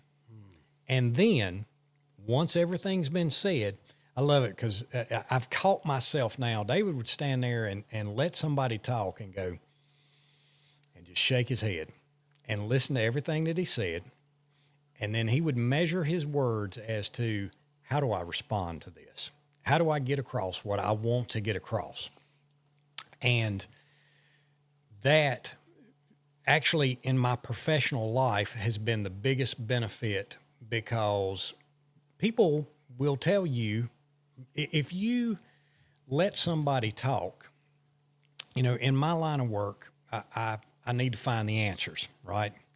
And if you let somebody talk, they'll tell you what you're looking for. But if you start questioning them, then all of a sudden they're trying to figure out what's he trying to figure out? You know, how do I cover up what he's looking for? And they kind of shield up and everything else, and it's harder for you to get to what you want. But if you'll just shut the fuck up and let the other person talk, you'd be amazed how, and that's the other thing too, people nowadays want to respond rather than listen. Mm-hmm. You know, if you say something, the first thing they want to do is have an answer for it and come back with something. You know, I've always hated those guys who you'll say something and well, I did it bigger and better, you know, or, you know, whatever it is, you know, it's always something else. Right. And, you know, honestly, to tell you the truth, I told you earlier, you know, I'm part of that competitive generation, and it's that thing of everybody had to have one up on somebody else. So I'm so accustomed to that same personality of people just trying to one up other, and it's in my generation. The younger generation, what is it, Z now or whatever? Yeah. It's the weirdest thing ever because I just don't think they give a shit about anything anymore. It's the weirdest thing. It's like, whatever. Exactly. Yeah. I mean, if you actually are happy with yourself, it's amazing what you're able to accomplish. Yeah. It's amazing. Being happy with myself, I can go out to eat by myself and I'm happy. I can watch a movie by myself and I'm happy. It's when you're not happy with yourself that you have to have that gratification from somebody else that gives that to you, or you're expecting them to make you happy. And they're not going to be able to do that because happiness comes from within. And a man has to feel like he has accomplished something or is achieving something to have that happiness. And that's the reason why when you're sitting in your mama's basement eating Cheetos, playing video games, you're never going to be happy. And the world is the problem. And, oh, my God, the politics of the time is the reason why we're in this situation and everything else. And what's amazing to me is everybody has an opinion about how the country should be ran when they don't even own shit. It's guys like me and you that have things that, I've got a dog in the fight. You know what I mean? So, well, that's like the same thing as like the mayor talking about, or making decisions on kids when she doesn't even have blood kids of her own. Like, how are you going to tell me about kids or anything to do with kids when you don't even have a kid? Right. I get the step thing. I have wonderful step parents, man. Like, they were great, right? I have nothing, but it's not the same as blood. It just, I'm sorry, but it's not. And making decisions, I don't know. I guess it's just too real in that context. Does that make sense? Like, you're just like, I don't know. Why are you going to tell why is a doctor who has nothing to do or has zero, like you said, zero experience in addiction, start telling people about what they need to be doing to not be addicted, right? Let's give them Xanax because of their anxiety from alcohol, right? You see what I'm saying? Let's give them, there's a ton of stuff out there that they do some synthetic shit that they give to people who are coming off dope and shit. And it's like, well, you're just exchanging one for the other, bud. Like, that's not the problem here. But you're a doctor sitting over there. I have nothing against doctors. They're great. I might sound like it's just, again, the bullshit. There's a lot of that bullshit out there and people buy into it. They totally believe in it, and it's like, man. Well, it's weird. It's amazing. To me, it's almost like the whole Freon thing. It's whatever they can. What's the latest, greatest thing? Right. Well, R22F4. Exactly. Yeah. So the latest, greatest drug is, well, you know what? This is what we need to push right now because this can achieve this. Yeah. Making tons of money. Oh, tons of money. And what's weird is that. So my wife. We actually, the pharmaceutical, well, I think she was using Cymbalta or something like that. And it was so expensive to get it in here that we were ordering it from Canada. Oh, my God. The prices of drugs out of Canada is amazing how cheap it is, Right. But there is a reason why American drugs are so expensive is because our bureaucracy says, well, it's got to be tested for this and this and this. And then if you're going to use it for Ozempic's a good example of that. Okay. Ozempic was for diabetes, for type 2 diabetes. Okay. Lowers A1C and all this sort of stuff. Well, in order for you to be able to, you can use it as, the side effect is weight loss. Okay, well, doctors can prescribe it as weight loss, but Ozempic cannot say, hey, we're a weight loss drug because they have to go through all this testing, and it costs you $1 billion to get the thing up there and say that it's a weight loss drug. So what do? Well, hell, we're going to go and we're going to have something called, was it Wegovy or one of the other, and so that one is a weight loss drug. Same shit as Ozempic or whatever. Yeah. And Adderall and meth are literally the same thing. oh, yeah. You know what I mean? And they're calling it Adderall, but it's meth. Yeah. Okay. Well, one's a poison and one's a cure, right? I mean, you know what I'm saying? Okay. So we in this country, through bureaucracy, and I know I work for the government and I see the bureaucracy of things all the time, but we have created this monster where the pharmaceutical companies charge so much because they have to recoup what they have spent to be able to sell drugs in the United States. Mm-hmm. They don't have to do that in other countries. I mean, God, you go to Mexico, and I think you can go into a convenience store and buy anything under the sun. You know what I mean? Yeah. I never have understood that. No regulation. They got steroids and anabolics all over Mexico. Yeah. And I'm like, why are you guys not huge? Where are they? I don't see it. I don't see any Mexican Mr. Olympias. I don't understand that. Because fucking Mexican food's amazing. And why the fuck would you? That's exactly why would you want to be on testosterone when you're getting fucking the best tortillas made on earth? Dude? Yeah.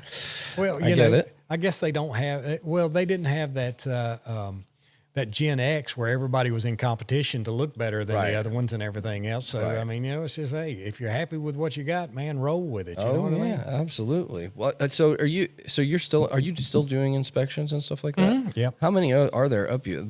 Is it like this kind of the same thing as when you were down here?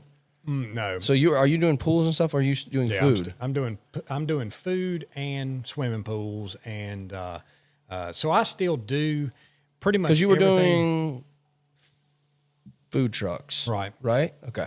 Gotcha. So in person, I do pretty much everything. You're the one that told me that the most money, what is it that makes the absolute, what food truck makes the absolute most money? Would you say it was churros or funnel cakes?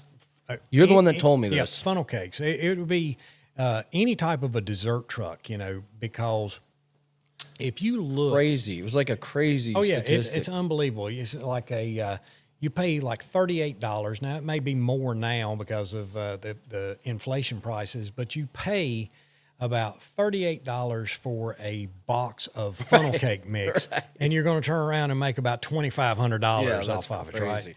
So, I mean, profit margin, and then you turn around and go, well, I'm going to put some whipped cream on top. That's $1. You want to put some strawberry sauce? That's $1, Right. And guys walk away with $12 worth of crap on top of a funnel cake, and less than 50 cents. Exactly.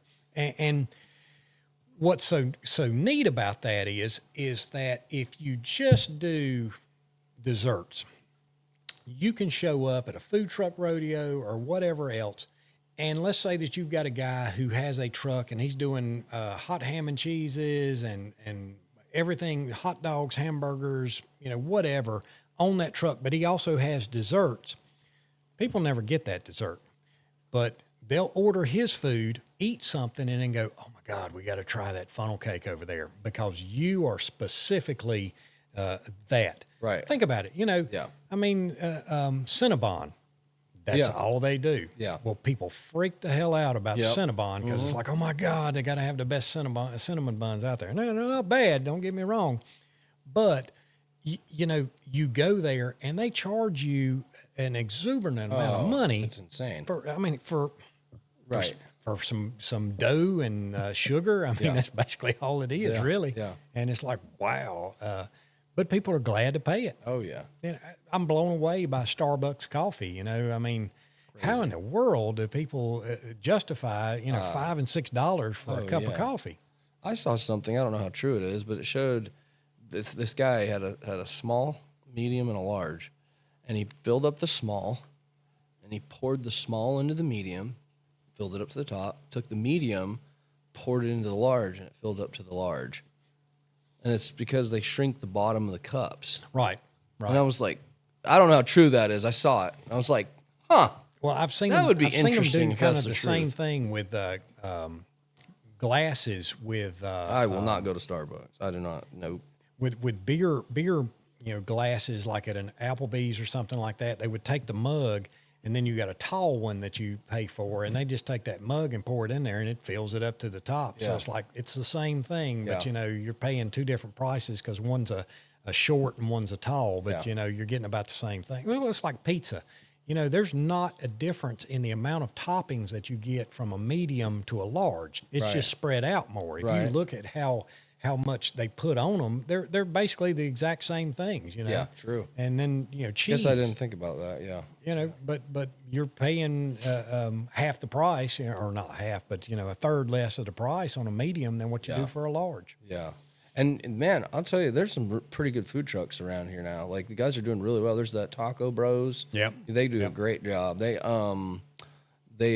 just went to the 4th of July festival right here in Gibsonville. They basically pack in all the food trucks. It's a super fucking cool.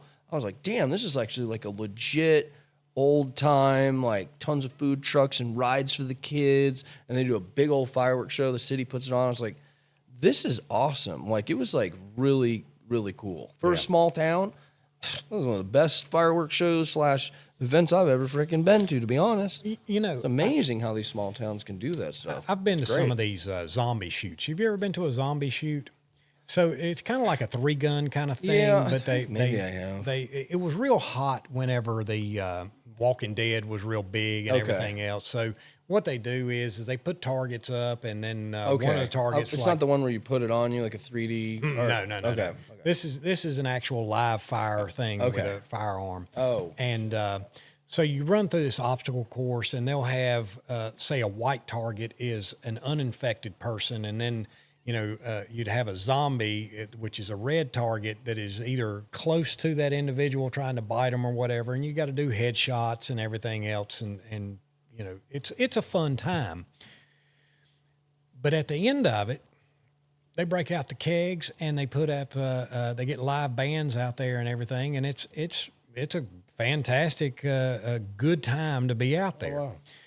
I've always thought that food truck rodeos should hire a band, because people get out there, and that's always been the thing with the food trucks anyway, is you're there. If you could set it up where you were there, think about a concert, right? A food truck shows up for a concert, and people are there, and they're going to eat on that food truck. Well, they're there to see the concert. The food truck is secondary. They're Right. eating because it's convenient and they're hungry, right? Absolutely. So when you're in that environment, you need to be thinking about why you're actually there. These people are not there to eat your food. They're there to watch this show. So they Right. need to they're going to have a beer in their hand. They need food that they can hold in one hand in a tray or something like that and eat like that. Yep. You don't want to do soups and mac and cheeses where No. people are trying to eat all kinds of crap like that. Yeah. And so, chicken fingers and fries, easiest thing in the world. Yeah. Throw 3 chicken fingers in a fryer, Yeah. throw some fries Yeah. out there. And, well, even better than that, I'm going to give all you food truck guys a heads up. But tater tots are the best way because fries become soggy after they've set for any period of time, and they're just Right. not good. But tater tots, they crisp up on the outside. And it doesn't matter if they get cold; they're still I'll eat them. crunchy and You can everything run them else. over. I'll still eat them. Exactly. Tater tots are great. They're the best. Yeah. And you can actually use them like you would, say, something like a nacho tray or something. Yeah. Nacho cheese and some jalapenos on top of it, and boom, you're having a great meal off Yeah. of them. But I think where people kind of miss the mark is they try and make their food truck a restaurant. They Yeah. want to do a restaurant Right. off of it. Right. You look at the guys who really are successful are the guys who have something that you can't get anywhere else, Right. like the lobster trucks or the Taco Brothers do really good because they do a Jalisco style taco and whatnot. And Gary, the guy that owns that, it's interesting as you bring all these things up because just like yourself, I was there when they were asking questions of how do I do this, Yeah. and to see them succeed the Yeah, way they that got they a couple have, of them now, yeah. Oh yeah, they've done great. Big bro, little bro, and Yeah. they're at all the events. Every yeah. time they're there, I support them. They're great. I mean, it's like the burritos just right size. You know what I mean? Right. And it's like the tacos are just right size. One plate, one hand. Yep. You can eat and you're rolling. It's fast. They're efficient. I don't really know how the pizza thing would really work unless you had like a Firestone quick boom pizza. Pizza would be maybe a little bit harder because it takes a little bit longer, and that's the thing. People don't want to wait. I don't want to stand there. Grab it and move on. That's right. Like the little mini donut guy. Oh yeah, yeah. What? Guy's Yeah. killing it. Oh, yeah. And I hit his ass. I haven't seen him in a while. Well, they go up there to the Thunderbirds. Right. He parks up there on the Thunderbirds night hockey in the back little corner. He's got a little truck there. And it's like 8 donuts for $12, and they're this big. Best donuts you ever had. He's raking it in. Great. He's got 3 or 4 people in there working. Got a cool little, I just think it's the freaking coolest thing, man. Like, I don't know. Here, think about what you're talking about. I would love to get into doing it, but I don't have fucking time. But maybe one day.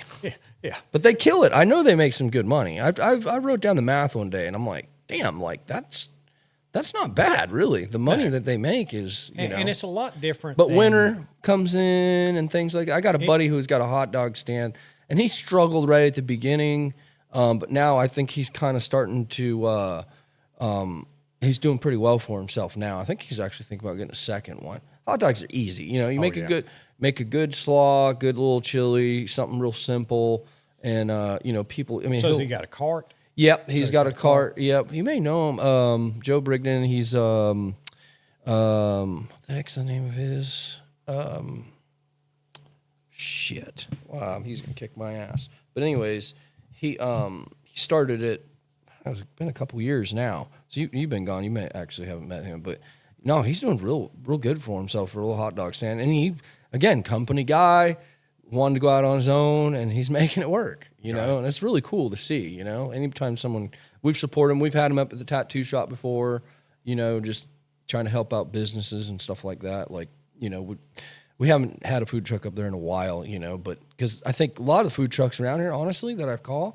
They're just too busy, man. Like, they don't want to come over there for, less than $500. Right. Like, if they can't clear $500, they're not coming. That's right. They go stand in front of the Honda jet plant and make $1,000 probably. You know what I mean? So, but that was, going back to whenever you COVID hit. That was one of the big things that you guys were doing is you were bringing in food trucks. Yeah. Because there wasn't any restrictions on those. No, which is crazy. It's like the health department literally had nothing to do with anything with COVID besides I got ratted out one time. Right. It wasn't y'all, though, I don't think. Exactly. Because, in fact, we were having trouble getting people to come inspect our shop because y'all weren't working out of the office at one period in time. So you guys were backlogged, and it was like we were waiting for one of the guys to show up because he would go in and I guess get paperwork, and then he would go do his duties for the week or whatever. But even he was backed up because he couldn't get into the office. So we had to set the date out pretty far in advance, and sometimes they were getting real close on that line of because you got to make sure that it's before their license is right up, right? And we were a couple times we were booked out cutting it close and had to do some rescheduling. They did because they were so backed up. It was fucking crazy, man. I mean, even the inspectors for contractors and shit, they were backed up months. I wonder how many things were built during that time that were not fucking inspected. You're exactly right. I know one of them wasn't, but part of that too is that the factories. I look back at that period of time, and it's almost surreal that actually happened because the lingering effects of it. I mean, it was like an accordion effect because the world kept going for a little bit, and then whenever growth started on the other side of it, we had not manufactured in plants for a while. I know Right. restaurants, there were certain ones that needed to get some walk-in coolers. Yeah. And it was an 8-month lead time for them to even be manufactured to be able to be delivered. Right. And that shit's unheard of, and it's like, well, how in the hell is this company making money Right. if they have no product to be able to sell? They're taking orders in, I guess, and getting the money up front. But, where do you finally catch up to where, and I guess too, you can look at that. And I wonder with that period of time after COVID and, the administration during that period of time claimed, oh my gosh, look how, we've built so many jobs and everything else. But all that was just that backlog of trying to get caught back up Right. from where they weren't working.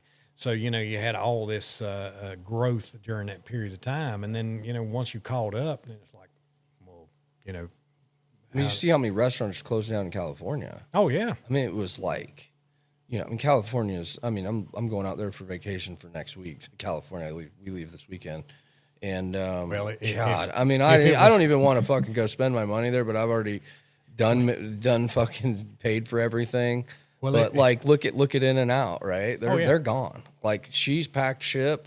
They've already started building out in Tennessee. Right. They've already figured out what they're moving headquarters. Their headquarters is not going to be down in Irvine no more. It is moving to Tennessee. The headquarters for In-N-Out Burger will be in Tennessee, which is the smartest decision. We get one over here. We will.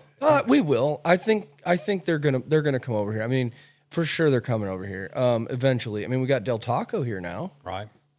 That's a Cali fucking. Nobody knows about Del Taco. If you don't know Del Taco, I grew I'm up on telling you, Del man, Taco. In-N-Out Burger is, everybody kind of goes, oh, well, it's a California burger, so it's, Five Guys. Nowhere near. Not even the same thing. Not in the same ballpark. No. We were in Utah, and we rode by an In-N-Out Burger one day. This was our second or third day there. And I said, oh, shit, there's In-N-Out Burger. Let's go try one.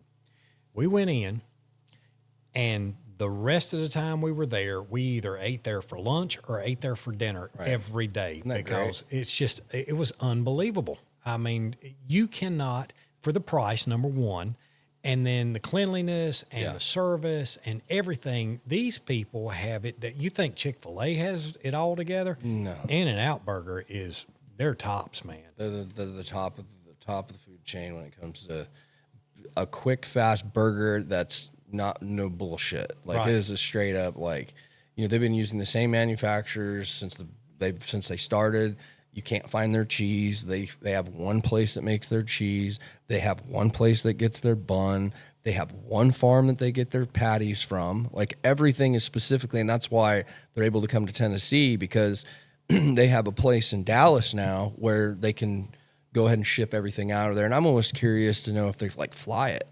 You know what I mean? Like, I'm sure they have the money to just be like, all right, we need fucking, 2,000 pounds of fucking beef patties, and they just ship it on their own plane and fly it out of Dallas to Tennessee.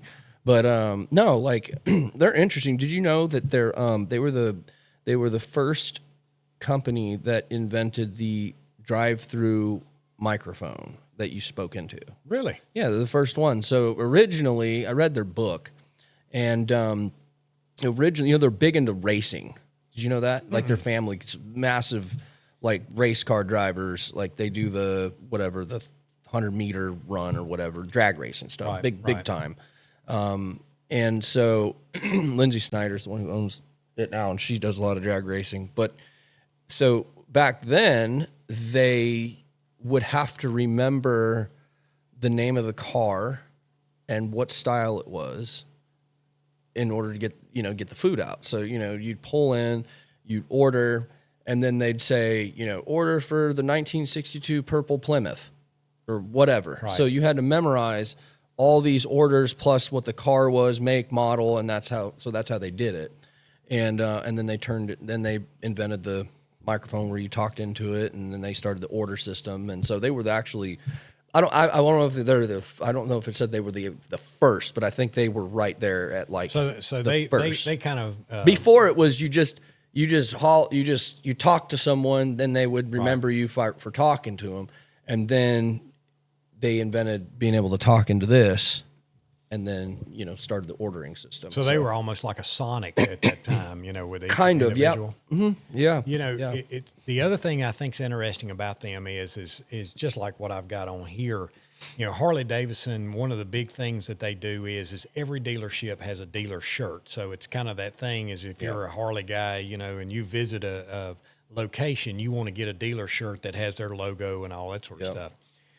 In-N-Out Burgers all have basically dealer shirts for the locations. Like when we were in Utah, my wife got the In-N-Out Burger Utah, Salt Lake City, Utah. So, if you're an In-N-Out, I don't guess it's kind of cool like a Harley guy, but hell, if you've had those burgers, you realize how good they are. I'll sport a In-N-Out Burger dealership shirt every day. Hell yeah. They're we great. Get one every time I buy one.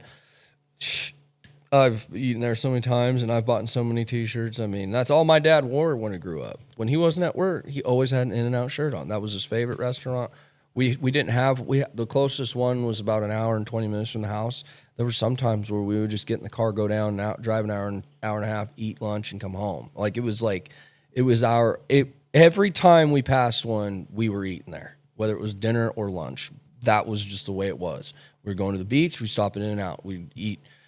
We'd come back through and we'd stop there again and eat lunch. It was just part of our life. Like In-N-Out was always. I grew up on it, and I've been eating it since I was born. Yeah. And so what I'm excited about is this weekend is the first time I get to bring my son to In-N-Out. So it's amazing. I'm so excited for him. He's probably, whatever. He don't care. But I got to take my wife there for the first time in Vegas. Oh, she loves it. We ate there the first time we went to Vegas. We ate there like 4 times. Yeah. We went there. We got off the plane, drove straight to the hotel, dropped our bags off, and then went straight to In-N-Out Burger. It's just like, I don't know. It's just a special place. The concept of In-N-Out is like, dude, if you were a food business, I would copy and paste exactly how they do it. Not the style, but you have 3. When you go to Denny's, you're like, fuck, man. Like, you're going through pages, and you're going through, even in Mexican restaurants. Dude, you're at fucking 50,000 ways to make a burrito. And you're just like, Jesus. Cheesecake Factory. Oh, how in the fuck do you do all that? I'm afraid to order. When I look at that menu, I'm like, Jesus Christ, what the fuck is going on? Yeah. But In-N-Out Burger, you walk in, you have 3 choices. 3. Yeah. 1, 2, or 3. You can't fuck it up, right? And then they have the secret menu that people have created over the course of time, the Flying Dutchman and the animal fries and all this stuff. So it just created this uniqueness, about them that now it's just an American staple. If I had to say, what is the most American staple food business in the United States, I would put In-N-Out Burger at number 1, just hands down. They've been around for over 75 years. There are a handful of foods that I have seriously considered just waiting till the airline prices are right so I could catch a deal. In-N-Out Burger. Fly in, eat In-N-Out, and come home. I'll go with you, dude. We'll leave out of Greensboro when they get the one in Nashville and eat and fly back. That's right. And then Chicago deep dish pizza. Never had that. Is it good? Oh, my God, it is unbelievable. Is it? It's the real thick fucking, Yep. God. That's and what's weird about it is they actually build it upside down. So the cheese is on the bottom, then you got your toppings, and then your sauce is on top. And the reason why they do that is because it's so thick that if they put the cheese on top, it would burn because it has to cook for so long. So the cheese is on the bottom. So what's funny is it's this whole presentation. Whenever they pull this thing out, and the first time we went, they stick it in there, and then they go, okay, everybody get your cameras out. Everybody got your phones. And it's just fucking cheese. Yes, all the way up. Oh my God, it is so good. Chicago hot dogs, unbelievable, really unbelievable. And then Kansas City barbecue. Yes, by far. These foods are things that you have to go there to actually have. Yes. And Kansas City barbecue, bar none, in my opinion. I'm telling you, it is phenomenal. Growing up in North Carolina, hey, I've had the Monks, and so far as North Carolina barbecue goes, that's got to be good. But they don't touch Kansas City barbecue. No.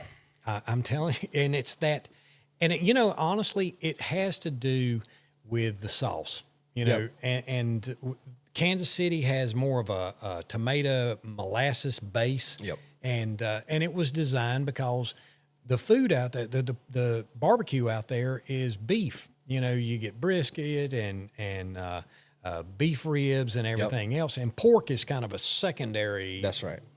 Here, it's pork. It's not really beef. Right. And the reason being is that, that was the middle of the country where the big, if you go out there, all those rail lines still come into Kansas City, and they got these huge yards out there full of cattle and everything. And they else. use the Missouri River as, transportation Right. as well. Yeah. So, here in North Carolina, it's vinegar based for the most part. Yeah, which and I'm not super fan of. Yeah.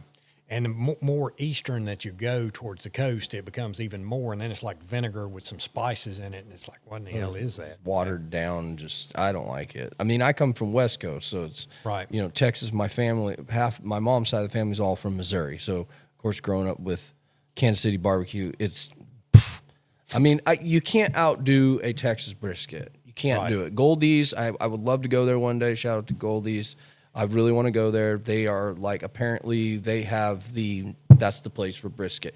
And the brisket is really a real simple, it's a very complex to get it right, but they don't use a ton of fucking shit. It's fat's flavor, right? Right. These guys aren't going in there and just saucing and seasoning and all that. It's really simple ingredients because, the brisket used to be the shit food. Right. That's the peasants ate brisket because it's the toughest meat. Now it's probably the most expensive meat. Well, it's like chicken wings. Yeah. They used to be scrap. People would throw chicken wings away. And hell, now it's the most expensive thing on the bird. It's amazing. Some guy in Buffalo, I'm really excited for In-N-Out to come to this area. I mean, it's definitely. Well, I think the closest one Texas right now. Because there was something about the transportation and being able to get their meat. That's so it. Far. Yeah. Mm-hmm. Yeah. Texas is the. I believe Texas is the closest one to here. But I think eventually everything will make its way out here. She kind of said. I've heard her make a few statements or seen online that.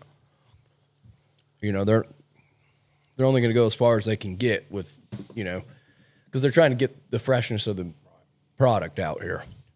So is it she's just fed up with the California bullshit. bureaucracy bullshit? Oh, yeah. Mm-hmm. Yeah. They're real. It's a Christian-based company, essentially. You noticed on some of their fried, their bags. Yeah, you'll see little Bible verses and stuff. Right. Right. Like that. But, yeah, I don't know. I mean, we'll see what happens, but, they'd be smart to do it, at least get in some of these states that, are allowing people to live a little bit more, freely. I know North Carolina's, as much as you think it's in certain cities, for sure, most cities, but I think for the most part, people don't really, understand. It's such a small amount of people making the loudest noise. Right. And so, I don't know, North Carolina doesn't seem even really remotely close to what California is doing. Hopefully it doesn't swing and go that way as bad as it is out there. I mean, look at LA. I mean, it's crazy. I mean, the stuff that they're allowing, and it's just sad thing super about sad. All this is that once In-N-Out burgers over here, there's no reason to go to the West Coast anymore. No. So, hell, I'll be honest. No. Wonder if they're going to change. Yeah. They'll probably just cut off any air traffic out there, right? There's no reason to even have airports out there. Yeah, I mean, why in the hell would anybody ever? Boy, want to that's go a out big that one. way? If In-N-Out leaves California and comes out here, man, that's going to be a big one. Tennessee, I can see it moving to Tennessee. Obviously, they're building 4 locations, I think. Right. But they'd probably go to South Carolina before they came to North Carolina, I think. You think? I think so. Yeah. Yeah. I mean, they're pretty. They stand up for their company. And if they're not going to be backed, I mean, look what's happening. They're moving. Oh, yeah. You know what I mean? Yeah. So Elon went from California to Texas. I mean, they're not going to be pushed around. These people really, they're into their belief systems. You know, it's like, so I'm hoping so. I mean, God. Well, at one time, if you look at why these people were in California, it's because the infrastructure was there, the technology, the people, all of these things. And, part of that is it's like Apple. In Cupertino, you had the greatest minds coming up with all this new technology and everything else. If you look at, and you and I have this same problem like we talked about before, where I have a hard time releasing my aspects of my businesses and things like that to other people's control, because I just don't think that they can do it as well as I can. Well, the same way Steve Jobs was, Steve Jobs had to have his hands, he would tell people, okay, I want a handheld, basically a computer that's this big, make me one. And then he put all the greatest minds together, and that's what they do. But he would give them, this is what I want, and it was their job to come up with the technology to make it happen. Well, what I have seen is that those same people who have this gift, I guess, it also comes with a whole lot of other problems as well, because at that point they have a hard time figuring out which bathroom do I use, or I feel like everything free love, it's the whole hippie thing, you know what I'm saying? And that creates its own problems outside of, guess what, now you've got North Carolina as a technological mecca around Research Triangle and that area there. We've got the best hospitals on the East Coast. Anytime a senator comes up with cancer, first thing he goes is go to Duke. And you got Duke, you got Wake Forest, you got Chapel Hill. Great medical colleges. So, as for me, with retirement lingering in the future somewhere there, I don't know, as we get older, I obviously want the best medical folks around me. So, if I were to move to, say, Alabama, well, where's that great medical college down there? You just don't think about those things. And Florida, to have the retired population that they have, I just don't know, what are they really getting down there? South Carolina, kind of the same thing, Tennessee.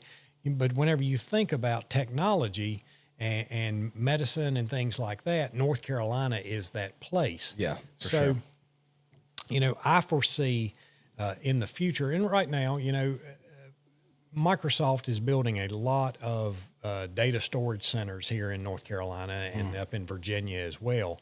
And I don't know that isn't a precursor to, are we going to start moving in this direction?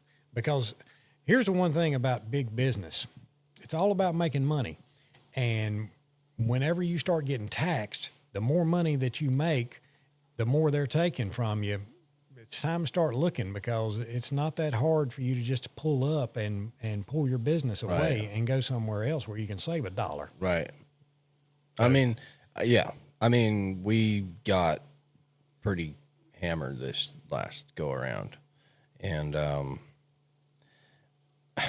we're not in the city of Greensboro now, so that helps a little bit. But we are still in Guilford County. Right. And, I don't know. I just, as far as business goes, you always like, hey, if they're going to keep increasing these taxes, like, I'm just going to have to increase the price of how this works, or they're charging for jobs. It just is what it is. I'm not going to be one of those people that's like, oh, I just got to keep the same price so my customers keep going back, but I'm getting screwed on the back end. It's like, Well, that's just bad business, man. Right. Like if they're going to hit you and increase prices, well, you got to increase prices too to make this business even work. And if you're going to lose customers, it is what it is. I mean, you got to keep the doors open. You know, you're not hitting them on the head. It comes from the top down. That's so right. It's like, or you can always explain why your prices are high, or explain it's really why you simple. went out of business. Don't vote for this crazy crap Exactly. that they're hitting us with that you don't even see where the hell it's going. It's just like, okay, the new road tax. What like? Well, it's okay. interesting that I appreciate you because you come from the West Coast. Yeah. But you didn't bring that same mentality of I'm from Kern County. It's the reddest county in the state.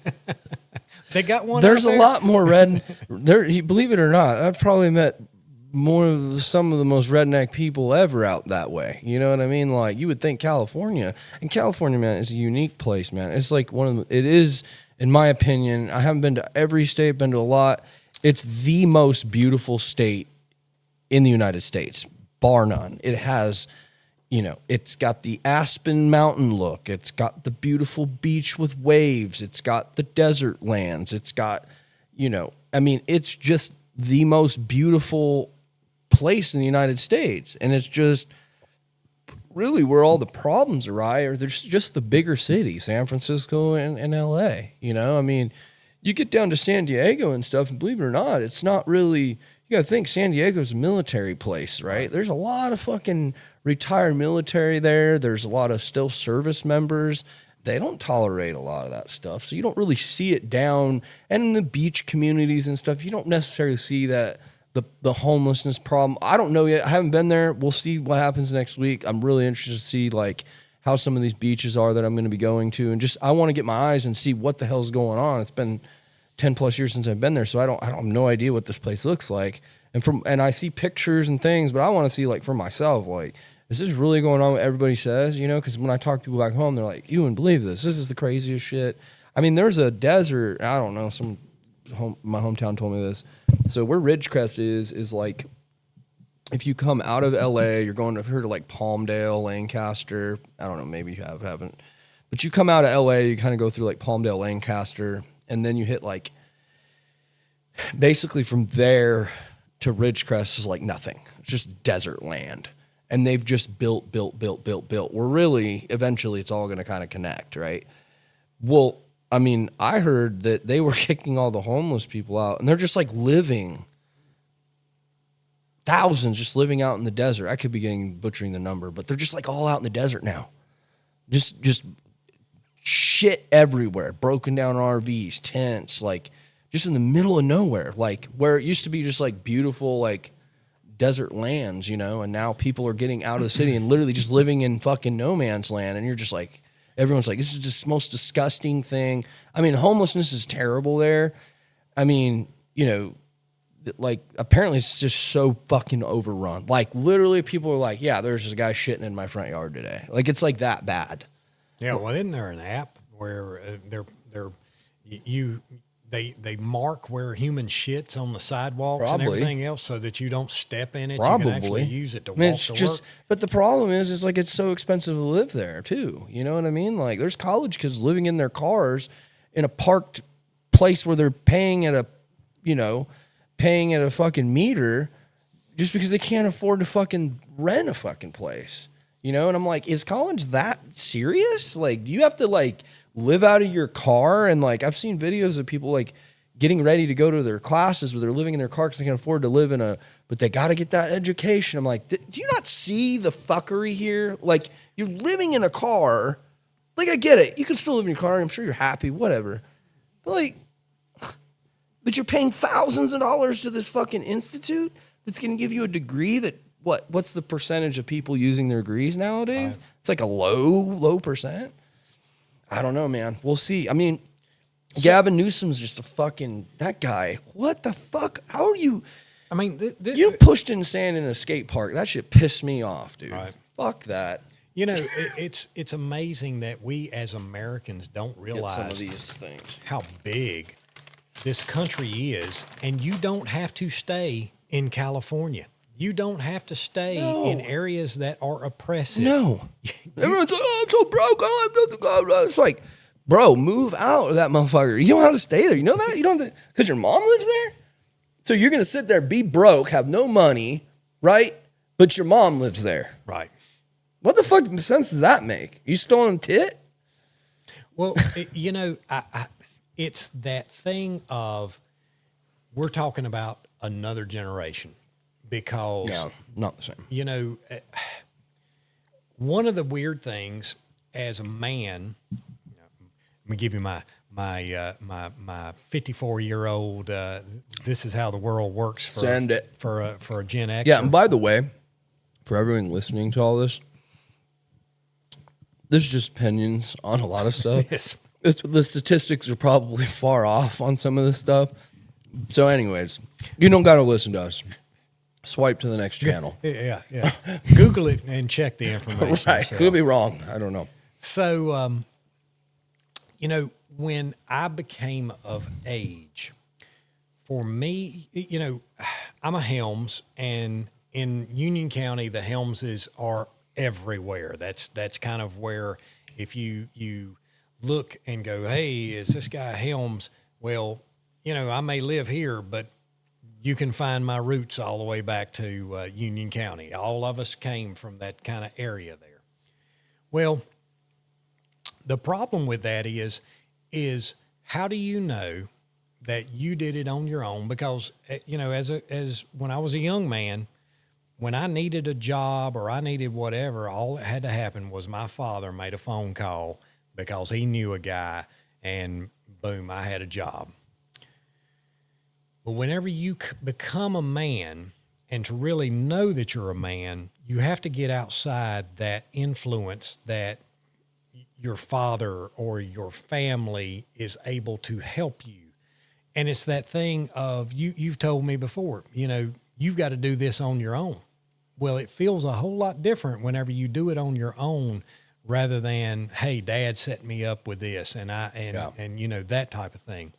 So, you know, I'm basically about 3 hours away from where I grew up, and that sphere of influence is far enough away that they don't have the influence, but at the same time, they're close enough that I could get back to them if I needed to, and you know, that get that comfort of home whenever you needed to, sure. right? So what I'm seeing is that nobody feels that way anymore. You know, there was a generation back during World War II, these guys went off to war. Yeah. And they got exposed to a lot of different things. And they saw things, and they went to Europe or they went to the Pacific, and they experienced things. And then if they decided to come back home, then they came back knowledgeable, right? And they built things from that experience where they got away and they became men, and then they came back. If you stay within that sphere of influence and somebody is always helping you, you never grow as a man. No. And that's what I needed whenever I moved away, is to get that feeling that okay, I'm in the deep water. I've either got to swim, tread water, or drown, one or the other. But I'm going to succeed. I'm not going to go whimpering back and go, I failed, because that just was not an option. And I think a lot of guys, if I run into them all the time in the contracting business. Dad was a contractor. Son's a contractor now. Right. But he's picking up jobs that his dad is feeding him. So he's basically like that fish that hangs off the side of a shark. Right. And he's picking up the scraps that his dad's There's a lot leaving. of guys in the tree business like that, too. Yeah, exactly. Yeah. So, you know, if that is the case, then what happens is you never, it's when that shark dies that you've got to figure out, oh shit, you know, what has he been doing? How do I feed myself? You know, how do I do this? And a lot of guys just aren't cut out for that. Yeah. And they'll fail at it, you know. Or, you know, we talked about it earlier that there is a formula, right? So they do the same formula that their dad did, but at the same time, just like you talked about wrapping your truck, they're not going to step outside that box because the only thing that they know is what their dad did, and this is how he did it. And some other guy is going to wrap his truck, and next thing you know, he's stealing all the business, and you don't understand why. Well, it's because people see his truck and they know who in the hell he is. Yeah. You know? Yeah. Beautiful truck, by the way. Oh, thank you. And it's like, to me though, is just like I said, I don't really, my dad was a big part of my life, big influence, great man. He had demons of his own, and it was sad the way that it went down for him. But it's like, I don't have that button to call. So it's just up to me to figure this stuff out. Like, now, granted, I have a really good group of people that I talk to. You know what I mean? And so they all help for sure, because I bounce things off people all the time. If I don't know something, I'm going to try to figure out how to, get the answer to it. The fire's a little bit different. The fire's a little bit different when you don't have, you're not waiting on fucking dad to die to get all the money. Right. You know what I mean? Or, he passed down this big business to you and now you're taking it over, and, you know what I mean? You're essentially saying that you built this, but you didn't build this. I mean, there's some guys that I've ran, that are local companies, and it's like dad has this business and then he's getting out of it, but he gave all the business to his son, and that's awesome. Don't get me wrong. Like, I hope to do that for my son one day, but don't go around and claim that you're the mecca of creating all of this. That's not true. I'd rather someone be like, my dad fucking gave me all this shit. Now I got to work hard to maintain it. I'd be like, your dad's badass, dude. This is fucking sick. Rather than saying, oh, I built all this. I was like, come over here, bro. Like, this is a different animal over here, dog. Like, I remember when I was $175,000 in debt, $175K, nothing. I had nothing. That was 9 months ago or 9 years ago, right? $175,000 in the hole. My credit score was a 300. No shit. No shit. I was $175,000 in debt, and my bank accounts, and I had really no money, and my credit score was a 300. So it was like, well, I don't have anyone to call. Either I just fucking lay down right now, or I get up and I fucking keep moving forward and just chip away little by little by little. I got a really unique story. So I was at a bar one night back in California, and I probably said some shit. I don't know, right? So I get jumped by these guys, and they beat the shit out of me and broke my jaw, fucked me up pretty bad. And the dude hit me, never knocked me out, so he didn't win, by the way. He had to kill me, and he didn't kill me, so he still lost, in my opinion, as Nate Diaz would say. That's right. So anyways, I run to the bathroom after they just get done cleaning my ass, wiping the floor with me, essentially, in this bar. Two bigger guys, bigger than me. And I look at myself in the mirror, and my jaw is hanging down below, like it was just hanging there. And I'm staring at myself in the mirror, and I'm like, what the fuck? So I grab my face, and I push it up against my top part of my jaw, and I run out of this bar, and I'm bleeding everywhere. I get to the taxi, and I said, take me to the fucking emergency room. So they rush me to the emergency room, drops me off. Of course, the cops come in, because I didn't really even tell them what happened. I just said, I'm fucked up, like I need help. And, so anyways, so they go in there, and it's such a small hospital that there's not really anything they could do. So the doctor comes in, and he just puts some numbing cream in there, shoves this wire through this part of my jaw underneath, just shoves the wire, weaves it in and out, and just like locks everything there, so it's just kind of hanging. So it's still fucking hanging. So it was broken in like 6 different spots. Oh, there was basically no jaw there, essentially. Damn. Right? So they fucking send me home with a bunch of fucking Vicodin, and there you go. Imagine this. I showed up to work the next day. Yeah. Fuck what you heard, dog. I showed the fuck up to work the next day with I'm talking shattered, bro. So I ended up working. I didn't have any other option. The owner of the company I was working for was nice enough. I can't remember if he let me borrow his car one time to go to the hospital down there for, no. Someone, I know how this went down. So I had an appointment down at a hospital down in LA because it was the only maxillofacial place that I could go down there to get help. This is where they referred me to. So it's 2 hours away from my hometown. So this guy takes me down there, drops me off. Mind you, I'm fully in addiction at this time. I was sleeping in basically a crack house.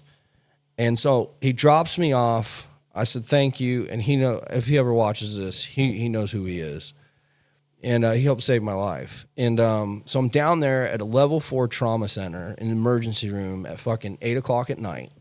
And I had to check myself into this emergency room. Now, mind you, imagine a level 4 trauma center in LA. I mean, they're literally ambulances. I'm waiting in this long line. There's people on gurneys. They're just pulling up with ambulances, just dropping people off, literally. I saw a guy that got shot. He was running right. They were pushing him in, and they just parked him, like, right by the fucking door. But he wasn't wounded enough that, like, they needed to take him back right away. Right, so he waited there in pain, right? That was fucking the scariest time of my life. I was so fucking scared, dude, by myself. So I get up to the lady, and they check me out, and I tell them what happens. And so they looked me over, and they go, we can't get you in for another 2 weeks for surgery. And I was like, oh, my God. So I got to walk around like this for 2 more weeks? So here I am. It's like 3 weeks in, dude. My jaw's still hanging from my face. You right? And so the appointment comes, and it was really foggy, the time frame. I mean, I was so fucked up. So I get down there, and my editor, I lived with my editor, he's going to watch this and be like, God damn, dude, because he remembers all this. He was like 13 years old, and I was sleeping in his bed at his house. Parents took me in and let me stay there.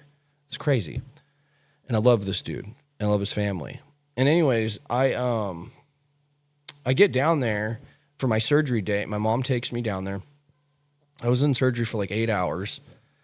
They put in 5 titanium plates that were about like 1.5 inches long, all the way underneath my jawline, and drilled them, put them all inside of my face and shit.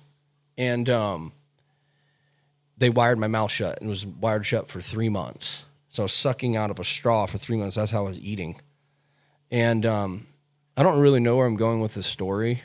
All I know is that, like, when I think back to that time, like, for sure, I take responsibility for it. Like, that's where the fire I get from, right? Because I know how much trauma I went through in that period, and people have much greater stories than that. But that was a fucked up time for me, man. And it was embarrassing, like, you know what I mean? Like, I was just so fucked up. But, like, so fast forward to years later, I get clean. And this was about 1 year in, and here I am trying to figure out how the fuck I'm going to get out of this debt. And one of the things I was taught is, like, you need to face this stuff. So you need to call. So I printed out a list of everything on my credit report, and it was just 25 different times of emergency room. And these were times that after I got fucked up and I got all healed back up again, and actually years later, I still had a plate in here that popped up, and a year ago I got it removed. So it's all out. I have one down in here, everything else is gone. One time I was driving down the highway, and I was like, I was spitting bolts out of my mouth. Holy shit. Yeah. And so anyways, so here I am in this parking lot, and I'm like, fuck, dude. Like, I'm looking at this list, dude, and it's just like, the emergency rooms were me going to the emergency room doctor shop and getting pain pills because I was in pain. So I was constantly using this as an excuse, right? I wasn't in pain anymore after I healed up. I just wanted more. I was addicted. So I'm clean. I'm like, okay, I got to get my life together, and I've got to call all these places. And I'm going to face this shit, right? I'm going to call them and be like, how do I fucking repay you? Can you tell me, like, so I call the hospital, and the bill there was, I say $175,000. $100,000 of that was that hospital bill down there. So I called up there and I said, hey, look, this is what happened. I want to see if I can just get on a payment plan with you guys. Like, I'm trying to fix my credit. you know, and they were like, well, what happened? I told them what happened. I got jumped at a bar and got completely fucked up. And like, it's my fault. I should have never been there. Like, I'm literally like just admitting everything. Right. And this is where like God showed up. And she goes, hold on one second. She's like, let me put you through to this lady. I want you to talk to her real quick. And she goes, explain to her everything that you're telling me. It's okay. So I wait on the phone for about 5 minutes. She sends me over to this lady, and I'm talking to this lady. I tell her everything. And she goes, I'm going to send you a piece of paper through email. I want you to fill it out and send it back to me. So I get this piece of paper. I fill it out. I send it back. And she goes, I'll call you in a little bit, and we'll see what we can do to work with you. I said, okay, that's fine. She calls me, no shit, about an hour later, and she goes, okay, everything's done. And I was like, okay, so are you guys going to send me the payment plan so I can get this payment? She goes, no, it's paid for totally. I go, what do you mean?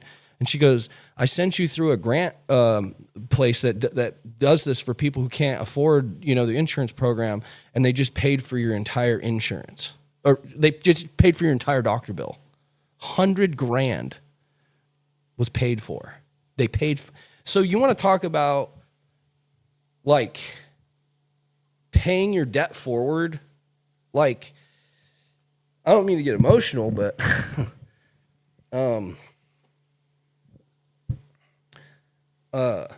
like I feel like, you know, I got to pay it forward to people, bro. Right. You know what I mean? Like, whoever that was, like, excuse me, but this is where they helped me get here. You know what I mean? Right. And it's like, holy shit, dude. Like, you know, so like anytime I can pay it forward or help somebody out, like I definitely try to do that within a context of things. Right. But like, man, like, how crazy is that? Because I'm like, fuck, dude. Like, That's could you? $100,000. It's $100,000, dude. How could you imagine, like, where, like, if I had to make those payments right now, I probably would not be where I'm in right now. Man. You know what I mean? So when that shit was paid off, bro, it took me six months to pay $75,000 off, and I was debt free, and my credit score shot up, and we bought our first home. No shit. Yeah. So after work, I started doing, so this landscaping company needed someone to fix siding on these houses.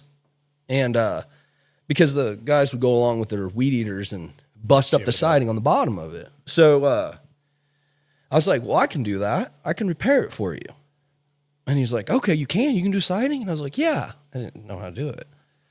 So I was in our condo one night, and he's like, yeah. He's like, here's 6 jobs. He gave them to me. And he goes, charge me what you're going to charge for it. And he goes, and go get them done. And I was like, fuck, I don't know how to do siding. So I went out on the back deck, and I was watching, I had my phone propped up and had a YouTube video on it of how to do siding. And I took the whole siding off of the side of the condo, and I put it all right back. And now I knew how to do it. So I went and I started doing these jobs for this landscaping company. And so all the money that I got from the landscaping job, and at the time I had a work truck at Slatter. So I was working at Slatter, and then I was doing this in the evening times. And I didn't have my own vehicle. Slatter was gracious enough to give me a vehicle, and that was, you know, what I used essentially, quote unquote, for my personal truck too. Right. Because Dean allowed it. Dean was awesome.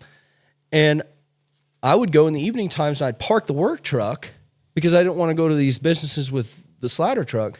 And I'd use Taylor's little tiny blue Nissan at the time, and I'd fucking shoot all the goddamn siding out the window of the car, and I would go to all these places and ride around and fix all of it, and I'd collect the money, and I just took that money and started paying all the shit off. So I was doing this, you know, I was doing it all weekend long, all week. Like they were just sending me a bunch. So and so that's how I started paying off, you know, all this debt. All the money I got went straight to the debt. You know what I mean? Because it was like, I don't have anything to fall on. You know what I mean? Like I'm the one who did all this shit to myself. And I've got 9 miles in, 9 miles out. As far back as deep as shit as you get into that's the distance to get back to where you're trying to get to. So this is why I'm in such a hurry to live. Right. I don't have time for bullshit. I am absolutely in a hurry. And when people say, "Oh man, just relax," I will relax. when it's time to fucking relax. But right now I'm in a hurry. And I'm not allowing anybody to get in the way of that. Family, friends, doesn't matter. If you're in the way, you will be moved. If you're not on the locomotive train, I'm going to blow clean past you. That's right. So, Well, anyways, I don't mean to get like that emotional on it, but goddamn, you're man, in a that's place where you know people need to be a cheerleader rather than an obstacle, and that's what so many times in our life we don't have cheerleaders. We have critics, we have obstacles, we have all types of things. And you know what's funny? I'm gonna be a cheerleader here for a second. I appreciate it, man. So I knew that you were going to be successful, not from the tattoo shop, which you that's made, my wife's. When you made that that's my lovely bride's. When you made that a success, I helped her, but she's done all that. It's all her, man. Yeah, she's busted her fucking ass. But you had bought the stump grinder. You had one stump grinder, and I had no clients. That's right. 0. So, just so happened that I was getting the Wyndham Championship kind of put together over there. Yeah. And I had an intern, and we were walking the course because I was kind of showing her where everything was. And a storm had come through the night before, and a lot of those tall pines had come down. Yeah. And I saw you out there with a straw hat, with that stump grinder, grinding up a pine tree. And they needed it done right now. Right there. And you were the only guy that could get there right then. Yeah. Nobody else could. Yeah. And they needed it done right then. Yeah. And I saw you out there working, and I think I saw you from a distance or something, and I was like, "Hey, you son of a bitch! You cut that shit off. It's too damn loud or something, you know." And you were like, "Who the fuck is that?" Yeah. And then as you get closer, you figure it out. But I went out there the next day, and you could not tell that there had ever been anything out there. And I was like, "This guy's great. He is far and above. You know, there's no level of this isn't my job. You know, the straw was back exactly the way it should have been. Yeah. There was no chips to be seen. Yeah. There was nothing there." And I thought, wow. And I knew right then, I said, this guy is going to be a success. And, you know, that was the first time I ever saw you working with the trucks, and then, or the stump grinder. And then next thing on Facebook, you got a bigger one. And I'm watching this growth of your business. And then, you know, now I'm watching videos with the boom truck and all these things that you've got going for you. And I know that the level of work that you did and that you did in just that little situation right there, because they were going to pay you no matter what. You didn't have to do the greatest job. They just needed that tree up. Right. Well, for context, I did not get the tree up. I ground the stump. But at the Wyndham, there's no games playing. They do not play. It's you get in there and get the shit out of here right. And that tree, the storm came in. They were, I think, playing. The pro-am was going on. They were just, right. Yeah, and I remember the tree company called me because that's when I wasn't a full tree company. And I still actually, I got to do 2 jobs for him tomorrow. Great dude. And, oh, yeah. Yeah, I felt very privileged to do that. You know what I mean? I was like, wow, like I'm working for an act, the FedEx Cup, like PGA Tour. Like I take it very, like, you know, the more I've matured, like I take that stuff serious, man. Like that's a real thing. I want my, you know what I mean? Like no one, you were probably the only person that saw me out there, but I'm like, I was like fucking proud of that shit. I'm like, this is fucking happening. You know what I mean? Like, wow, that was, I still think it's cool as shit. But you know, just like, so you, because of that, you meet people and you don't realize who you're meeting at the time whenever you get involved with these kinds of things. Right.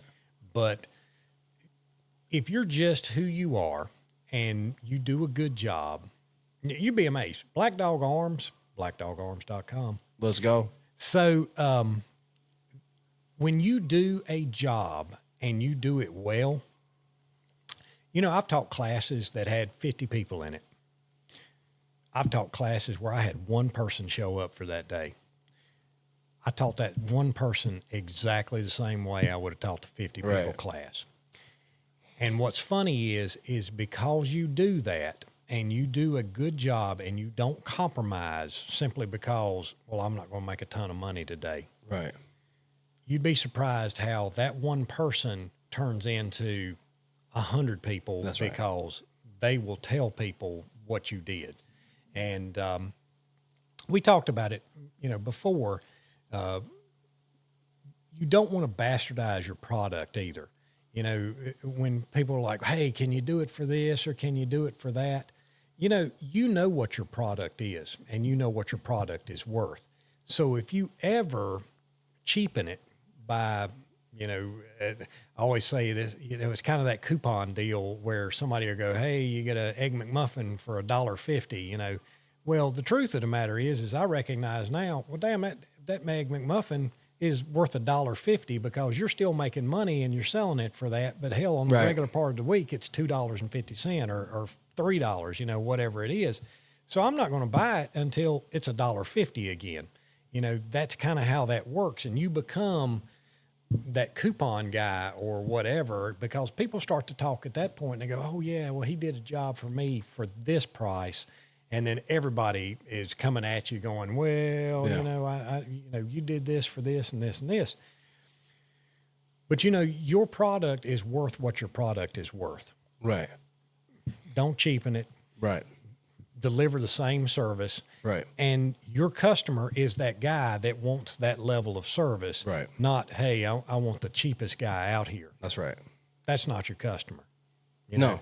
And it's funny you brought up the Taco Brothers guy one day. We were talking, and he said something about somebody called him wanting him to show up, I believe at a job site or something, and he was like, you know, he goes out there, and they're like, well, your prices are too high. Well, you know, he's like, well, you know, this is what they pay me wherever I go. And he said, obviously, I'm just not going to go where they want it cheaper. Right. You know, I'm going to go to where people are willing to pay. Right. And that's, you have a business. You have grown a business and you have built a clientele and people know what to expect from you. Right. Don't cheapen it. No. I mean, there's the greatest thing, the most wonderful thing about America is that you have all kinds of levels of business. And, you know, if you want to buy a Kia, you can go buy a Kia. If you want a Lamborghini, you can go buy a Lamborghini. Get what I'm saying? So, and then in between that, right? And so I guess what I'm trying to give customers is it's, you know, I want to bring the most effective, high-end, high-scale product to my customers, and that's what I'm striving to do. And so, you know, when I go buy a piece of equipment, and that's why I love Carlton so much, and that's why I use their products, is because everything that they do, from the customer service to the product that they build, is structurally sound and strong and durable, and you know, they're on it. You know, their warranty programs are great. And so you get, you know, that in itself, you might pay a little more up front for the machine, but you can't pay. When I call them, and I've become really good friends with them, I would love to interview them, by the way. When I make a phone call, I mean, I've got these guys I still call the office. Occasionally I'll hit one of them up if it's like super emergency. But dude, I call up there, they're like on it, and they solve the problem within minutes. And then the next day, the what I need is sitting at the front door. Like, right? You can't, like, I don't give a bro. Like, the fact that I learned so much from them because of that reason. You know what I mean? Like, if a customer calls, I'm trying to get to them as fast as I can, which means that I need to have the equipment to get the job that I'm doing now done as quickly as possible in a timely manner, effectively, exactly the same way you would do it if it took 2 days or 2 minutes or whatever. Like, I want to give them the same quality. Everybody. So, but what I'm not good at is the bullshit. I'm not good with landscaper bullshit, right? I just had an incident recently where, you know, I did some work for a guy and he wanted money out of the job. And I'm like, okay, I don't know you. I've never worked for you. Okay, you want money out of my price? Like, okay, I understand that. Some guys, that's kind of how some contractors work. But then comes at me months later, haven't heard from him or anything. And, you know, he's like, can you go by and take a look at these trees? And I'm like, yeah, absolutely. So I go by and I give him a price and he goes to tell me that my prices are too high. And I'm like, dude, like you can't, what do you mean? Like, I don't understand. Oh, I know you have overhead and all this kind of stuff. Like, okay, whoa, bud, what do you, so I'm like, what do you want to do it for this price then? So I give him an even lower price and then I don't hear anything from him for 24 hours. So mistakenly, I shouldn't have done it. The next day I send this guy a text message. I said, look here, scumbag, you're wasting my goddamn time. My time is money. My time is precious and valuable. That 10 to 15 minutes that I was over there looking at your shit, I could have been done hanging out with my family for 10, 15 minutes, right? Time is so valuable to me. It is the most valuable. That's why I have a gym at my home now. So I can come out here, bust out 30, 45 minutes. I can be on my way. I don't go an hour one way, work out an hour, and then drive home. It's 3 hours out of my day. I don't have time for that, right? But I still want to do it. So I got to figure a way out of how to be more effective.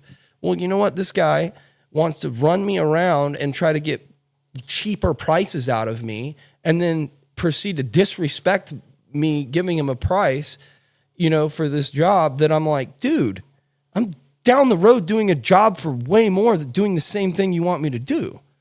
But I'm giving you somewhat of a little bit more of a discount because you're a business owner. So I'm trying to do you a solid because I know it'll generate business for you. Well, that too. But like, I'm genuinely nice like that. Like, dude,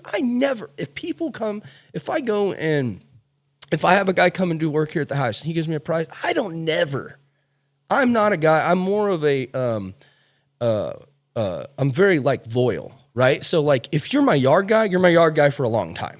Like, that's just the way I am, bro. You know what I mean? Because I'm all about relationships. That's the way I make our businesses grow and go, is through relationships. It's the best form of business you can possibly have. And so, but yeah, I mean, I mistakenly shouldn't have said that. That's my bad. But I was pissed. I was like, look here, motherfucker. Like, I don't need the money. Like, I'm trying to do you a solid, but disrespecting another business owner who happens to be close by you, you know what I mean? Like that, you're not going to you're not going to try bullying me around, dude, because I'm maybe new to the area or something like that. I got news for you, pal. I can promise you this. Your fire ain't as strong as my fire. It's not. We're not on the same level. You might be older than me. We're not on the same level as what's going on in here. I promise you're not. So anyways, like, business is constantly about changing and evolving and getting better and admitting your mistakes, you know, and I think that's just kind of where I'm at right now. Like I said, I'm in the middle, I'm in the grind, and I'm learning, and I'm trying to, so I spent a lot of years like learning, right? Now I'm like living what I've learned. Right. And so then you got to figure out like, okay, what I learned, is that useful to what I'm doing now? Because I've changed kind of my ideas. Like, you remember I was telling you about the person like giving people on the side of the road money. Right. I don't do that anymore. It's just not what I do, man. Like, I give money to where these people around, because it really, like, if I give you money like on the side of the road, like, it's not really my responsibility what you do with it. You may go buy beer, you may buy a bus ticket to rehab, I don't know, but I don't do that anymore, right? Because there's tons of jobs out here. There's tons of help out here. Right? I'm like, you're not willing to go even do any of that. But instead you want to stand here and try to take money from me, right? Or beg for it. Like, get the fuck out of here, bro. Like, there's so much help in America, man. I got it. I've been there. I know what it's like. Like, go use those resources. You know, we don't have poor people in America. We have sick people. That's right. Yep. And it's amazing how many fat poor people there are, so nobody's starving. It's amazing how that works. Yeah, you can't, if you starve in America, bro, I don't know what to tell you. You know, I had a guy one time came up to me and was begging money, and he's like, you know, I'm out of work right now, this and that. And I said, well, what do you do for a living? Or what? I'm not doing anything. I said, well, what did you do? And he was like, oh, I did masonry work and whatnot. And I said, well, hell, I can get you a job. Just give me a call. I know a bunch of guys building restaurants and whatnot. And they can always use somebody. Here's my phone number. Give me a call, and I'll get you in front of somebody and get you a job. And he's like, well, I don't really have a place to live right now. And I was like, well, that's fine. Why don't you sleep at the job site? At least you'll be on time, right? Yeah, I guess you got a point. Didn't get a phone call. It's like, well, oh well. So a day or two later, I'm walking out of the gym. Comes walking up to me again. Hey, excuse me, sir. You think you can give me a few bucks, this and that? And I said, hey, you remember me? Yeah. I said, you never called me. I lost your number. So I'm going to give it to you one more time. Think you ever called me? No. That's the thing, is that you're talking about sick people. If you're on the street, you're either addicted to something or you got mental illness. Something's going on there, because there is no fathomable way that you should be on the street. No, I've literally watched addicts come in, and this is myself included, and literally coming in. I was just shooting heroin 3 weeks ago, and now I'm working at this place. Hello. Well, everybody can do that. No one's special here, okay? There's people out here with way more unique stories than mine. You know what I mean? Like, I wasn't the addict that sucked dick for crack, okay? That's just not me. I was a guy that you looked at and you were like, that guy's in it. What? You would never know. I mean, there's people out here sick and suffering all over the world. You know what I mean? You would never know. I've met guys that are like, you would never think in a million years these guys were addicted to pills or dope or anything. You would be like, what? Dude. Get the fuck out of here. It's in all, it's, I've seen all of these types of folks, man. Like, it is really like, it's definitely, addiction is a real fucking thing. And I think we're finally kind of turning the curve to like have some social acceptability with this shit rather than kind of turning them away. Cause you don't never know where people are and where they come from, or, like the whole lie of like once an addict, always an addict is a bullshit statement. It's not true. Well, you're going to be I'm an addict, but like, right. There's people that work 90 hours a week that are addicts because they're workaholics, right? And that's still a real problem because the rest of their part of their life is completely fucked up, but they happen to just be showing up to work every day. You see what I'm saying? It's the same thing. Oh yeah.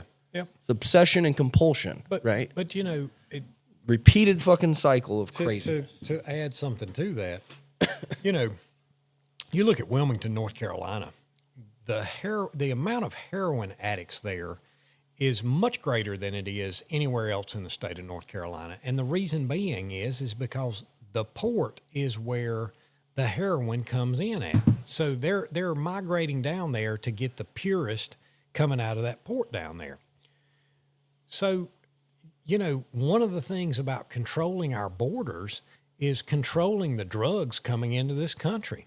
And it's not about necessarily people. Yeah. It is, you've got to get this under control, because fentanyl's coming through the Canadian border. That's right. And then heroin's coming in on our ports. And then the southern border is carrying cocaine and all the other illegal drugs we're bringing into this country. If you can stop that, or at least slow it down, I think you could probably get a handle on some of this stuff. Right. I mean, yes, a handle on it for sure, but it's always going to be out there. Oh yeah, right? well, it's like alcohol. It's like if you take, an addict from, one state and move him to the other state, thinking that the location is going to help him, which it helped me, but don't get it twisted. I did use when I got here for the brief right before I got clean. I did find it because I can sniff dope out of the bottom of the ocean if I wanted to, right? Once you learn, you learn. You can't forget that you've learned that. Right. And so, location's not the answer for everybody. I mean, I do know people that have gotten clean right here where they've used. You know what I'm saying? It's really what it's about is that you're done. And when you're done, you'll do anything to be done. And now you start listening. You start having other people teach you how to stay clean and, immersing yourself in that recovery atmosphere. That's what I had to do, Well, is it abandoning all the influences, the It's admitting that you have a problem. It's admission right out the gate. It's, look, I got a fucking problem here. And I think a lot of people are like, I have a problem. I just kind of brush it off, you know, and then it just gets worse and worse and worse. I mean, there's also the physical aspect of addiction too. You know, you do too much of something, you can become physically addicted to it, you know, with a lot of things, sex, money, drugs. I mean, people, there's all kinds of addicts walk amongst us every day that are addicted to different things. I mean, hell, there's people addicted to feet and shit. You know what I mean? Right. Like, it's weird stuff. whole industry. There's all kinds of shit. I mean, so, you know, it's like, you know, obviously there is an issue, and you know, I don't know. Like, some people think they're born with it and stuff. I don't think I was born with it. I think a lot of it was just, you know, trauma inflicted, and you know, not knowing how to deal with certain things. And you know, nobody sat me down when I was 13 to 15 when I was going through puberty, and they were like, okay, there's this thing called testosterone. It's getting ready to come into your body, and this is how you handle it. No one told me that. I was like, I just want to fuck everything and fight. Right. You know what I mean? I didn't. My dad never. He was like, you know what's right and you know what's wrong. I was like, yeah, great. That was an awesome conversation. You know, so it's like, now that I'm a dad and I have information, and I've, you know, you know, when that time comes, I'm like, look, here's the deal. Here's what's going on. Here's what's about to happen. Here's just, you know, and then again, having a relationship with the kids, so you can come talk to you about anything. You know, like, that's what's cool about our, like, my little family, man. It's like, we love really hard. You know, we're very like loving family. Right. And I'm not saying because, you know, I'm swerving down the road because I'm whooping ass and passing snacks. Don't get it twisted. That's love. Like, it's still part of the family. And so I always want our family to be communicative, whether it's you do something wrong or not. Like, we should always be in communication. That's what builds a strong family. It's like, we're all going to make mistakes, man. You know what I mean? Right. And, you know, if you get to a certain level of things, I don't tolerate those things. You know, cheating and doing grimy shit, stealing, robbing banks. Right. Those are not things that are acceptable. But we're all, you know, trying to put the best foot forward. And I think that's just with anybody, whether it be in addiction or relationships, or, you know, it's just putting your mind to something and putting one step in front of the other, and know that, like, you know, in my head now as business, it's like, now that I've experienced it, I've experienced the lowest of lows and the highest of highs. And to me, it's like, really, what all really matters is just like my family and my friends, and like enjoying times with, you know, on the podcast. And like, this is the shit I love to do. Like, if I could sell all my shit and just do this 3 days a week, that'd be sick. You know what I mean? Just talking about things. That's like, right. Oh, how was your workout this week? Like, hey, here's what I've been trying. I've had this shoulder injury. I can promise you're a natural at it, so you did a great. Well, I don't know, maybe. But like, you know, and then I got into an ice baths and shit. Like, who the fuck sits in a goddamn 36 degrees for 3 minutes, 5 days a week? Well, it helps me fucking sleep, and inflammation goes away. Right. Like, it's amazing. Something I found that's like part of my regimen now, you know? So I don't know. It's like, I'm just interested in a lot of things. And I think that's what makes the podcast cool, is because everybody I'm talking to, they're all different in so many different ways. Their passions are different. You know, the jobs are different. And like, really, but it's all, at the end of the day, everything leads to one place. That's right. My family and love and happiness and friendships, you know. You know, let me give you, we talked about our curve being, you know, I'm at a different place on my curve than where you are. So, as a father, what's funny is that, and prior to us recording, we were talking about, you know, a son will have every toy that a father ever wanted. And part of that is that I know the mistakes that I have made. I know when the crossroads, the direction that I took either was a good one or it was a bad one. So what we do for our children and sons, you know, fathers and sons kind of have a connection that we try to, because, you know, for my son, I look at him and I go, you can be anything that you want to be. The world is your oyster. Some stuff. Yes. Yes. Some stuff you can't be. That's right. That's right.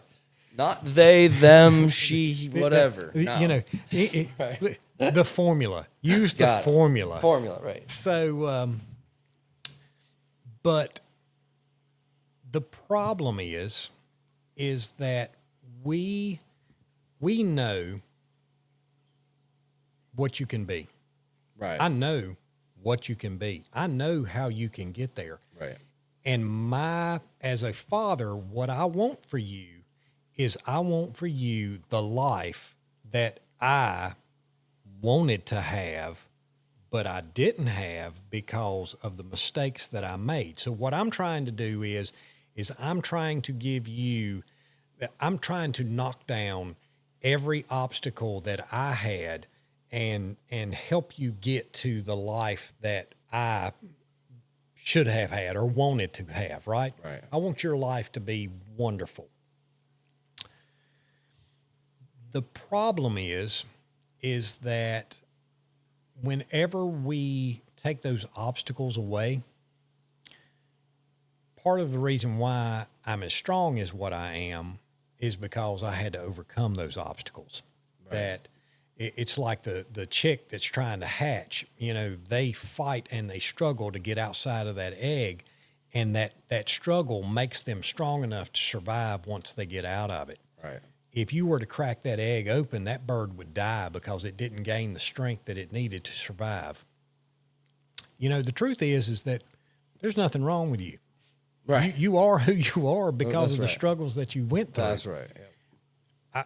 There's nothing wrong with me. Right.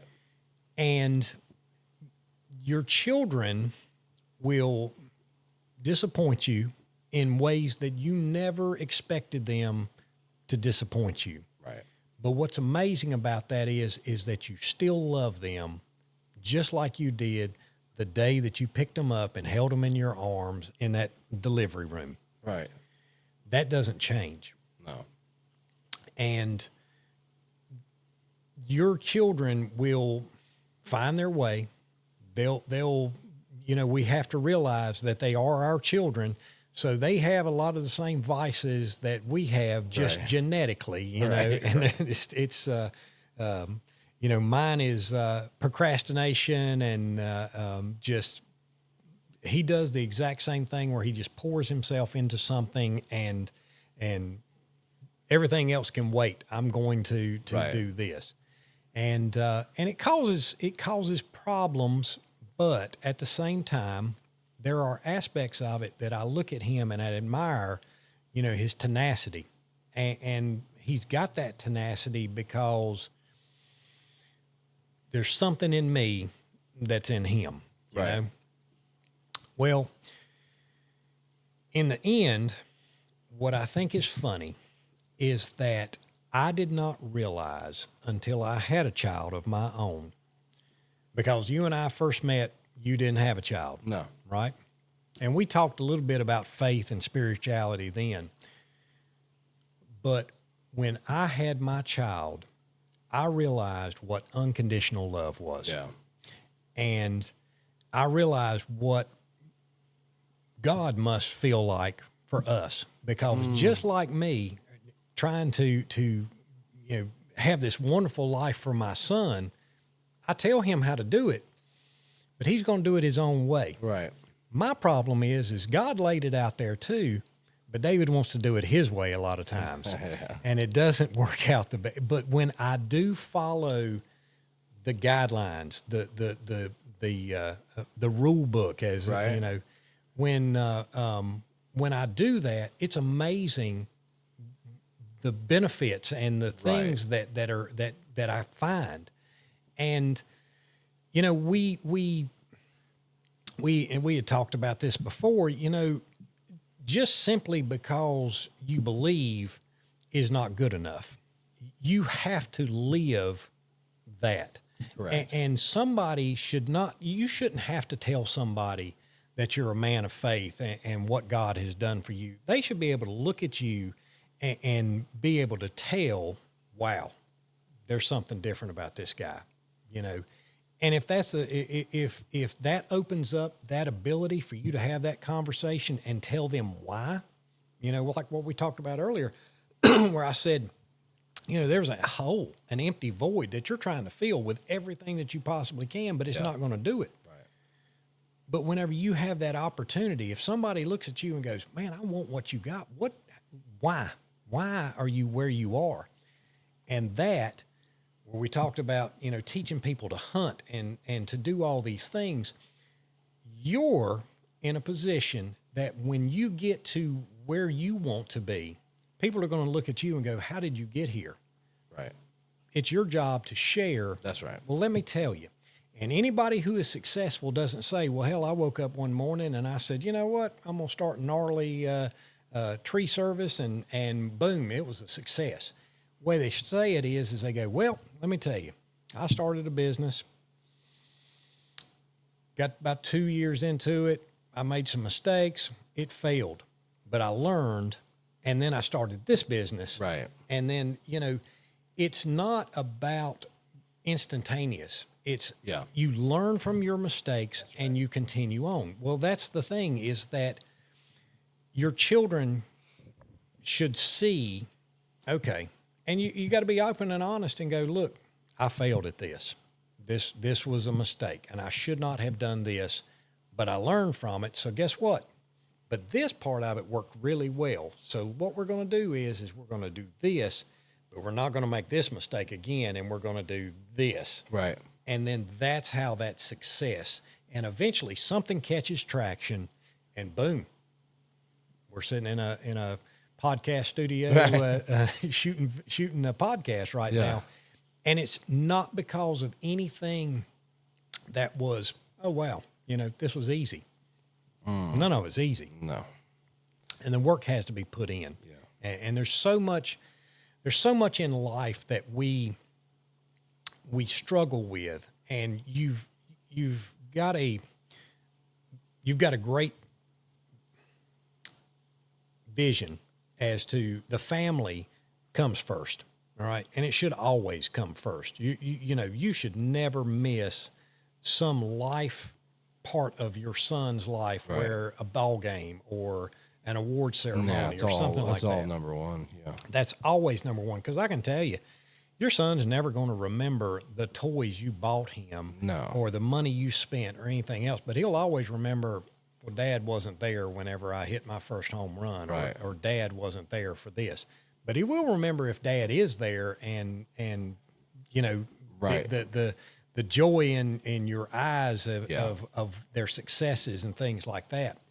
And those are the things that, as we're in the grind, we can't lose focus that you've got either not enough money or not enough time.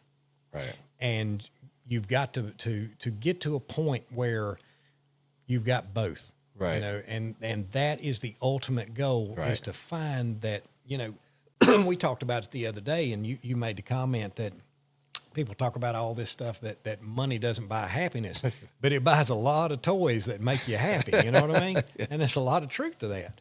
But I can tell you this, people can say, well, money doesn't buy happiness, but not having money does not solve any problems either. Right. Money buys you freedom. It's right.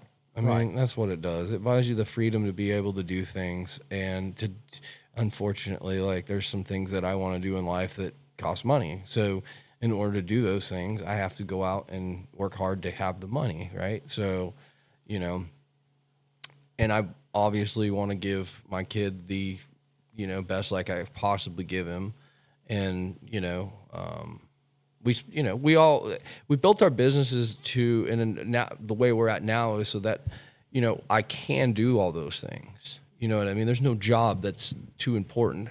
However, sometimes you can get caught up in it because you're laser focused on, right, the goal, and you're trying to get to a certain place, and you might have to sacrifice some things. I mean, it's just kind of comes with the nature of the beast. But the good thing about businesses and being the owner is that you can stop those things, from happening, as long as you're, planning things out. Like, okay, I got to pick them up here. Okay, we're going to go to do this. Okay, so I can't schedule anything around this time. This is the time that, that I'm with family, or we're right, doing something, like we try to, I've found that, every 2 months I've got to take like a week. Like it's just for my sanity, for my family. Like we take a week and we go do shit. You know what I mean? And we do stuff on weekends. We're always doing something. Like we're always, and the fact that we have 2 businesses that we're running gets a little different because our clocks are different than everybody else's clocks. You got to remember my wife, when she gets home from work on a Tuesday night at 7, 8 o'clock, we eat dinner and she goes straight into drawing till 12, 1 o'clock in the morning. Right. And then we got to get up, take him to school. And then, she's got to be back to work at 10 o'clock the next morning because she has all these things that she has to do for her shop. And so we're still kind of late night people, night owls and shit. So no, I'm not up at 5 a.m. I make sure that my clock is timed around the amount of hours that I get needed to sleep. And then we're off to the races the next fucking day, and it's, I don't know. Lately I've been just kind of like enjoying it because it's like, I don't know how many years we're going to be doing this for. You know what I mean? Like, hopefully it's another 20, and then we can go off and do something else. Right. I don't believe in retirement. It's just a terminology I don't use. I'll never use it. I'm never going to retire, man. It's just I'm going to go end up doing something else. And hopefully I have enough money to, chill a little bit more later on in life and go do other things that, we have money coming in still. I don't know. But, well, the other thing with fatherhood is every season of your son's growth brings new added things, Right. And the thing that I regret most is that when I was trying to build, I didn't realize that when he's 5 years old, he looks at me at a different way than he did when he was 10 years old. And, I didn't take the time to appreciate those seasons. Right. You know what I mean? I mean, I was there, don't get me wrong, and I have precious memories from all of them. Right. It's just, there was an episode of I think it was the final episode of The Office. I don't know if you're an Office fan. No, I haven't watched much of it, a little bit. So on the final episode of The Office, one of the characters there makes the comment. He goes, it's really interesting that you look back and you go, those were the best of times or whatever, and you don't realize that you're living in the best times at the time that you're in them. Right. And that's where we miss things. And a lot of times with our vision, we think that if we get this, it's going to be better than where we are today. Right. Well, we all struggle with that. That's right. And the truth is but I mean, like, people are like, God, you just got to remember these times. Like, I remember when I was, and it's like, I'm like, God, like, how much more present can I be? Like, how do I remember this? Like, can you, it's like, it's just a snapshot in time. It's just, you just try to do the best you can with what you have at that moment in time. And the way the scenario plays out is the way that it plays out. And it's like, I guess, because it's like, I hear it all the time. They're like, man, I remember when my son was out, man, he's like, spend as much time as you can with him and all this. And and I'm like, but it's all about if you create memories. I'm trying. You think about it. You remember memories when your son was 1. You remember memories when your son was 2. So that's what you do is you have memories that you create during that time. Don't let a year go by that there's nothing significant there. I think just like, even for me though, is I'm so like in the day and forward thinking that like I'm just living my life. Right. You know what I'm saying? Right. And I think that like a lot of people, forget about that. It's like being present in the day and like, it's like, I can definitely make some adjustments, whether it not be on the phone so much or, putting that motherfucker up and, but I don't know, man. I think we're doing a good job. I think we're on the right path. I think we're, again, just always making sure that you're really putting the thought in your mind that like you don't know everything, you know what I mean? And like trying to have some humility behind learning from guys like yourself. And I don't know. I still got a lot of learning to do. The more the older I'm getting, the less I feel like I really know. Because the craziest shit happens, and you're just like, whoa. Yeah. Well, there is a thing that you kind of realize whenever you cross that 50 mark is that today's the youngest I'll ever be. So That's crazy to think. Tomorrow, yesterday I was younger than I am today, and because I'm like, people are like, yeah, man, like and I'm like, dude, what's 38 plus 38? That's Donald Trump's age. Oh yeah, think about that. Yeah. So like, we're at fucking halftime right now. Right. Like, you better get off the couch. You better, what do they say? You better get off. You better shit or get off the pot. Right. There's not really, but I did see an interesting fact. It's interesting study that showed that like most successful people never started their businesses till after 40 something years old. I thought that was really interesting. Well, it takes that long for you to make that many mistakes to get to yeah. So I'm like, well, I guess I'm not that far off from that study, so that's cool. No, I mean, and again, I don't have a lot of like going back and regrets. I just, like I said, I just feel that like, you know what I mean? Like, I'm getting after it, and I'm not going to like slow down. Like, I'm not slowing down right now. I'm moving very fast. Hulk Hogan died today at 71 years old. Right. I guarantee you yesterday he had plans for what he was going to do this weekend. Well, he's been on a ventilator for like 3 weeks. I did not even know that. No one knew. Yeah. Yeah. They were the final attempt was a heart transplant. That bad. That bad. Yeah. Oh my God. Right. So that's just a little snapshot of a podcast I was watching, and they were like, yeah, like he's been in, and actually that was June 14th. That podcast was June 14th. What's it now? July. So he's been in there maybe a little bit longer than that. Well, I saw. I follow Ric Flair, and Ric Flair was supposed to be at some event, and he had to miss it. And then he shows a picture. He goes, "Well, this is the reason why I missed it." And he's got stitches. Yeah, I saw that. And I'm like, "What in the hell happened?" Yeah. And I don't know if he fell or whatever, but he's a wild one. Oh yeah, but and God, the man can drink. He still drinks like a fish. Does he really? Oh, it's unbelievable. Jesus.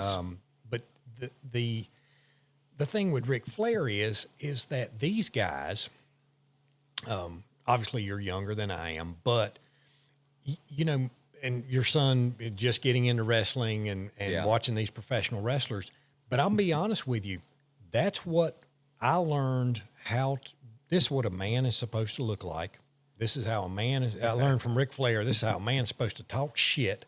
Yeah. And I here he is with the ladies, and he had the limousines and the I have actually used one of Ric Flair's lines several times throughout my life, and I'll get feeling good and talking shit, and I'll go, let me tell you something, brother. I have spent more money on spilt liquor in bars all across this country than you make in a year's time. Great.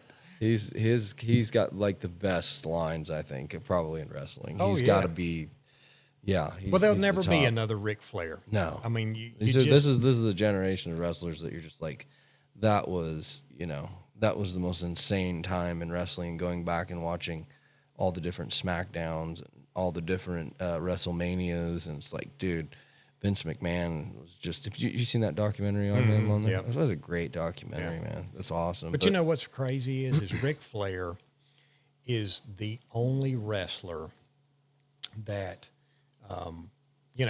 now we know the kayfabe thing and everything else, they blew the lid off all that.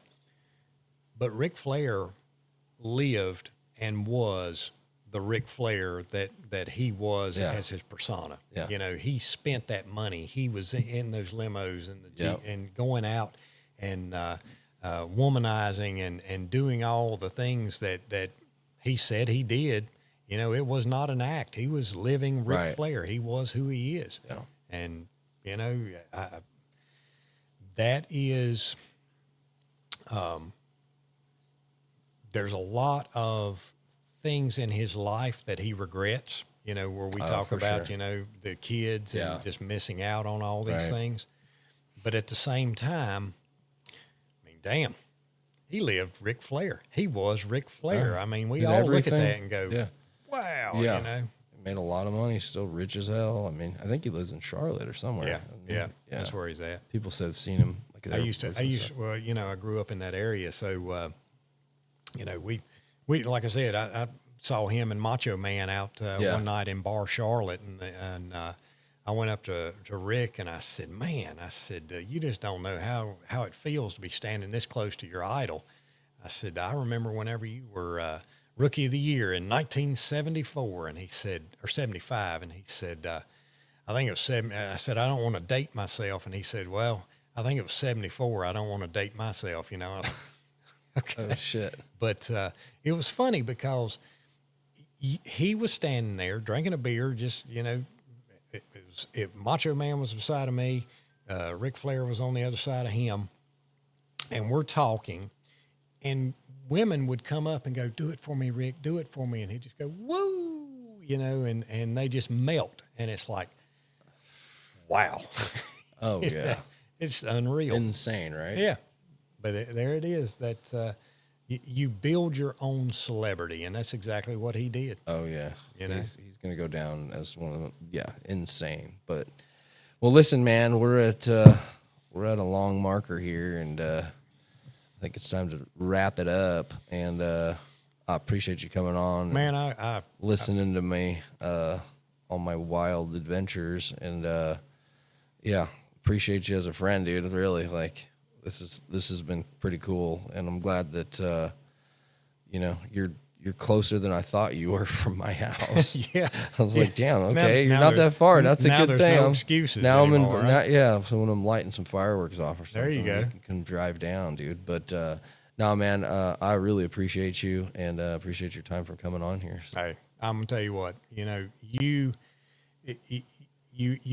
tell me that you look for guidance and things like that from guys like me, but I'm gonna tell you what, you've really been an inspiration to you know, the pleasure that I actually took from seeing you become what you've become so far. I just can't wait to see where it goes. Yeah, the show's not over. We're gonna keep getting this. We'll see what happens. Well, maybe I can play a part in it. You have. You are. Absolutely. So appreciate you coming on, buddy. Thank you. Yes, sir.